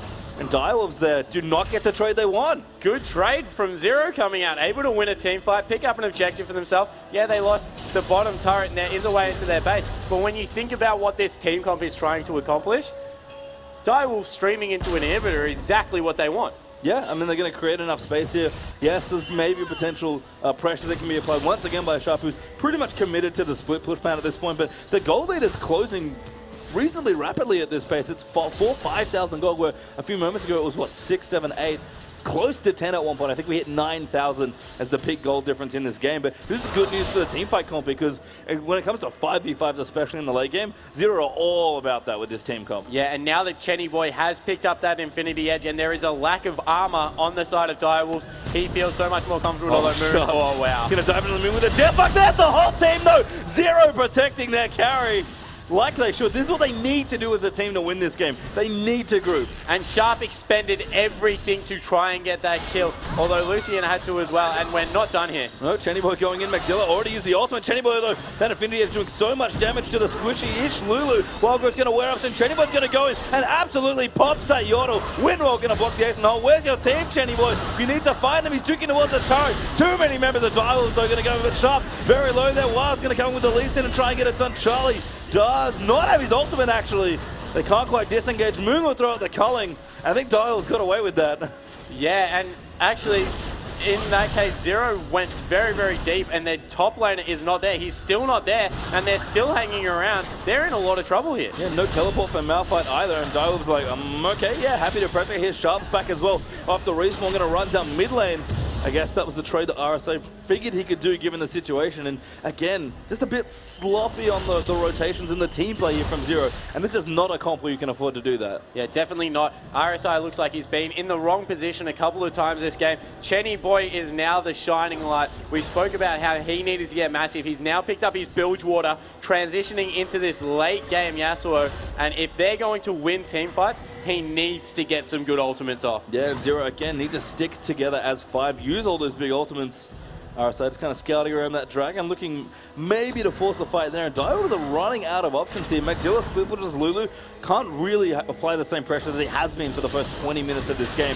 Sharp, yes, can split push, and Dio will get this dragon. But I like the move here from Zero. He's going to shove down mid lane. And this tier 2 turret's possibly dead. It goes play pop by Moon. Yasuo's in here as well. Easy turret trade there for Zero. Yeah, and now they're going to funnel their way back through the jungle where they have all the vision they're looking to fight here. This is what they want. It's a 5v5 clumped up. Is RSI going to go in? He's a little split now. He doesn't want to be there. He wants to aggress on a Sharp. He could use his ult. He's got it ready to go. But Duke's going to go in as well. It's a bit awkward there. Does get it on the Sharp, but no Yasuo ult to follow off. And their Sharp going to dive in on the Lee Sin. Wildgrowth's in there as well, but Yasuo does dive in. Chenny Boy trying to get his work done. Sharp picks up Muir there. And then Chenny Boy going to go in, but he does go down to Caitlyn as Trapper. He's doing so much damage, kiting back towards the enemy base on this Caitlyn. Duke flashing forward, tags Sharp with the Winter's Bite, but it's not enough there. Caitlyn now flashing forward. Oh, the scrying was almost enough. As the triple kill is going to go, an ace in the hole. Pops on the Malphite. He's going to go down now as well. The ace gets completed by Direwolves, 32 minutes in. Yeah, and just not enough coordination coming out of Zero in these team fights to pull off their composition to great effect. They went very, very hard on Sharp, but it was so telegraphed. And in the end, he was able to escape through some fantastic Janna and Lulu shields. They're going to pick up 2 inhibitors here, and this has just put the game firmly back in their favor. Yep, Direwolves going to get mid inhib tower, inhib soon to follow Sharp, as you mentioned. Already down the bottom lane, saying, hey, I was here before, this is mine now. Gonna go ahead and take it. Maybe not. Johnny gonna rotate in. Charlie's like, hey man, come on. I gave you some extra AD. They actually have to back away. So only the one in here, but still good for Direwolves, certainly. Yeah, and it looks like they're not done here. While trying to chase them out of the base. Ooh, not able to tag anyone with that Sonic Wave, so they will disengage now, it looks like. Although, wow, they're still... Oh, chop up. Be careful, red buff. It's worth enough, apparently. He's over the Dragon Pit. Nice slick move there. That is so... Did I mention they might be aggressive to a fault yet? Did I say that in the last game? Words cannot explain how not worth that red buff was then for nearly dying. As we see Chetty Boy actually rotating into this top lane, wants to get around that cupcake and try and aggress once again onto Magzilla. He's got him scattered out here. He's in the bush. No wards actually, but Magzilla just going to run back to his turret that's still up. Chenny Boy doesn't care. He's going to dive in. The Wild Growth pops him up. And Chenny Boy just can't really fight the Wild Growth Lulu under that turret. Malphite going to move in now. Maybe we can get this outer turret finally down here, and Zero can start getting some of this standing gold. But this game is maybe 10 minutes away from being really in the favor of Zero. So made the tip pass correctly. Magzilla going to get dove on there by the unstoppable forces. Chenny Boy's going to go right in, gets the first kill there. Now Rippy getting aggressive. Charlie caught out a little bit as well. But Chenny Boy has died to Rippy. They're moving through the Lee Sin. Gets the next kill. Sharp gets kicked out, but he's got a GA now on Zed as Sharp is getting chased, kiting back beautifully. Eats so much of the culling though. Does go down. The touchdown for Lucian so important, but Sharp gets a double. Can he keep going? He's got the GA ready. Rippy's here as well. There's the triple. Can he make it? The quadra. Lee Sin. I think he's dead. Elise is gonna get it. Stealing the quadra, but a great ace once again for Direwolves. And another so close team fight with Malphite and Yasuo only hitting one person, only getting onto that Lulu. The team comp coming out of Zero is so good. They're even behind 10,000 gold. They can just put up fantastic fights, but Sharp now, he's absolutely massive. He's getting so out of control. He picked up that GA, wasn't even popped that fight. They really needed that to go down for them to have any chance in here. And it just looks like whilst Zero are having, once again, moments of brilliance, there's just not enough coherency to put it all together. Zero actually teleported. He's going to try and fight Chenny Boy, but Chenny Boy's like, no, I got this now. Mending Wave there as well, betraying Magzilla. Knockup does go in. Last Breath will move through. Exhaust down on top as well, and that should be the kill here for Chenny Boy. No one left Magzilla to work. Great knockup there as well. Good defense. Big greedy there by Magzilla. Yeah, once again, an overreach coming out of Direwolves, able to pick up a kill and save the inhibitor as well. And the more farm that they can get onto Chenny Boy, the better off it's going to be for him. He's now going to be able to pick up his Blade of the Ruined King as soon as he goes back, I assume. And yeah, there's just some thresholds coming through. Now the Bloodthirster's finished on Moon, so he's not as easy to kill. He's got that shield. He's got some nice lifesteal. There's so many tanky stats coming out onto RSI. We saw in the last team fight, he just sat in the middle of Chuffer and just did not move, and Chuffer was like, oh god, I can't kill this guy. Yeah, it's just so frustrating. And the red was not even finished, nor the frozen heart if Malphite wants to go that route. Does have the Warden's Mail, which is good. We're actually going to stop Baron here by Zero. Yeah, they lose no health against it, and they're trying to force them to come in to a choke point and fight them. So this is a really nice move coming out of Zero here. And wow, that's just so much damage. The Baron damage on Sharp AoE is a little brutal. There's a beautiful two-man ult by Chenny Boy. He's going to go in, but he got exhausted as well. Chopper gets that kill onto Yasuo. Meanwhile, the backline getting dove on Sharpo. Dominating as he picks up Lucian in the back. There's the double as well for Zed. So he picks up Braum in the mix. Now Lee Sin going to get cocooned up. He's the last one less alive, and Direwolves beautifully played into that Baron pit. Lee Sin's on a wild goose chase, but Direwolves don't care. They're just going to push. Yeah, they're moving down mid lane. This could be the game. 30-second death timers across the board, and Sharp has got so much AD. This game has really come down to how well he's played this Zed and carried his team to victory. Yep, the level 18s, they're going to rock up to the Nexus. Lee Sin will maybe make it back in time. No, never mind, gets aced by Charlie's Jana just to kick things off. Rippy and Sharp, though, oh no. It's okay. I think they still have enough time to finish the game, but that was a bit awkward. Yeah, the good troll inhibitor respawn there. It will go down though, so there GG to Direwolves. 2-0 win there against Zero. Fantastically played. Unfortunately, we didn't quite get the bloodbath we wanted in this game as well, but Dire was looking strong here in that series. Yeah, definitely pulling it together and improving on some things we criticized them for against Immunity. They played the teamfight stage much better. They split, like, when you go against such a dive-heavy comp, it tells a lot on how they split, how they communicated, rotated around those fights, were able to pick up some nice kills, and in the end come away with a very clean 2-set win. Yeah, I mean, all credit to Zero as well. They played fantastic at this tournament. Unfortunately, now out as they've lost twice here, first against the Chiefs, which is a real tough matchup, and now against the Dials, who are looking good as well. But all credit to them, this new team of very young, talented, inexperienced players that are only going to get better as they keep performing in tournaments. Yeah, and it's not their individual skill. That's the best thing. It just looks like it's a little bit of team communication. Once they get that together, they will be back, and they played really, really well in patches this weekend. Yep, and our winners for this series, of course, Dials with the 2-0 in that best of 3, and that was far too much fun spot. There was just too many kills in that first game. There was kills going everywhere. Second game calmed down a lot, but in the end, that even got a little bit bloodthirsty with the Baron fight coming up. And yeah, they just played really well that series. And I have to say, for me, actually, the most impressive performing member was actually Magzilla's Lulu in that series. Don't see a whole lot of Lulu players in Oceania from memory, at least currently. I mean, obviously, a lot of people played it before, but I don't know. He's just played really well. He played it twice and just did so well in lane and helped Chuffer so much as well. Yeah, he's really used that as the lane bully, and he was able to get so much work done, propel himself into a lead both times, take the turrets. Yeah, he played great. Yeah, I mean, Chuffer as well. Again, maybe a little bit too aggressive on his Tristana every now and then, but looking good on Caitlyn, an old favorite of his, and just a strong performance across the board. Sharp, I think. Really impressive there with Rippy as well, which I kind of mentioned in the video, but man, did he play well. Yeah, some nice synergy coming out in that last game. Rippy really got rolling towards the end of that series, which is what we need to see. Get him onto those comfort. He played a lot better on Elise than he did in the first series, so maybe he just needs a little bit of time to shake out the nerves. He'll be back, and I'm sure he'll be playing well tomorrow. Yeah, so a really strong win there for Direwolves, and again, such a fun team to watch. Charlie, I have to even credit as well, just for the fact that he played Blitzcrank hyper-aggressively in the first game, and then Janna really, really well. We've seen some fantastic Janna ults today, actually. Yeah, Charlie has always been that support that was kind of jumping around from teams. He's always main support, trying to get into a pro lineup. And now that he's done it, it looks like he wants to hold on to that spot because he had a couple of really impressive games today. Yeah, he was looking good here. We'll have to see what happens. I don't know if we have a replay coming up. I think we do. But if not... I think do we have an interview? We do not have an interview, unfortunately. All right, there we go. To replay. Replay queuing up.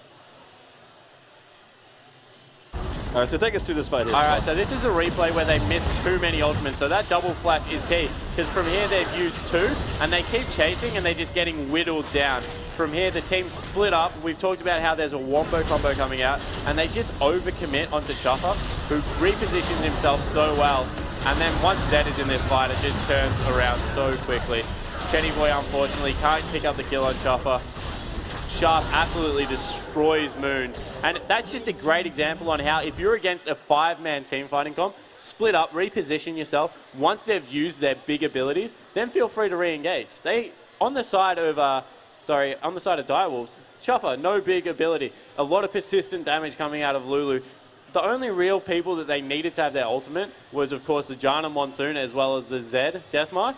Other than that, they could just fight on a whim. Yeah, and I didn't actually notice it until we went back through it, but you know, we mentioned Magzilla's Lulu doing work for Chuffer's AD carries. That shield was massive. Yeah. Pretty much negated the Yasuo ultimate there from Chenny Boy, who did not have his IE at that point, I don't think, if memory serves correctly. And yeah, when Yasuo, you just need to do your damage when you're getting on the carries. But a great game there. Really fun day of League of Legends, guys. Hope you enjoyed it. The Oceanic Regional Final, of course, will be back tomorrow morning at 9 AM. Do not forget, it is daylight savings this evening. So please move your clocks forward 1 hour so you don't miss any sweet action here. But that's going to wrap it up here for us. I'm Julian Page-Carr, Max Atlas Anderson joined us earlier in the day as well. And this, of course, is Jake Sporterberry. Guys, it's been a great day. Please join us tomorrow morning for more Oceanic Regional Final. We'll see you then.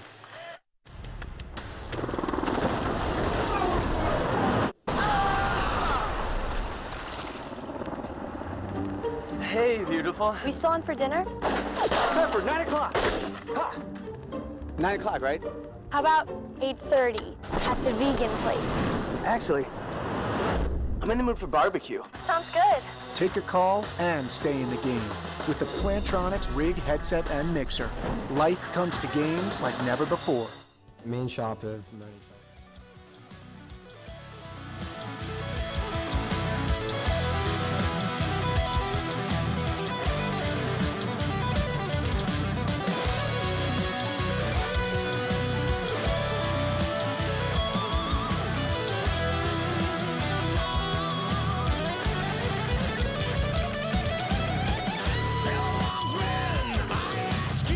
Will you follow me tonight to break their spine? And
has begun, and metal shall prevail. For we know what they have done. 5 legends of our realm who sought to follow the path of their dark musings. But they did not know what they had summoned. Pentakill. To these creatures, there is but one thing left to do.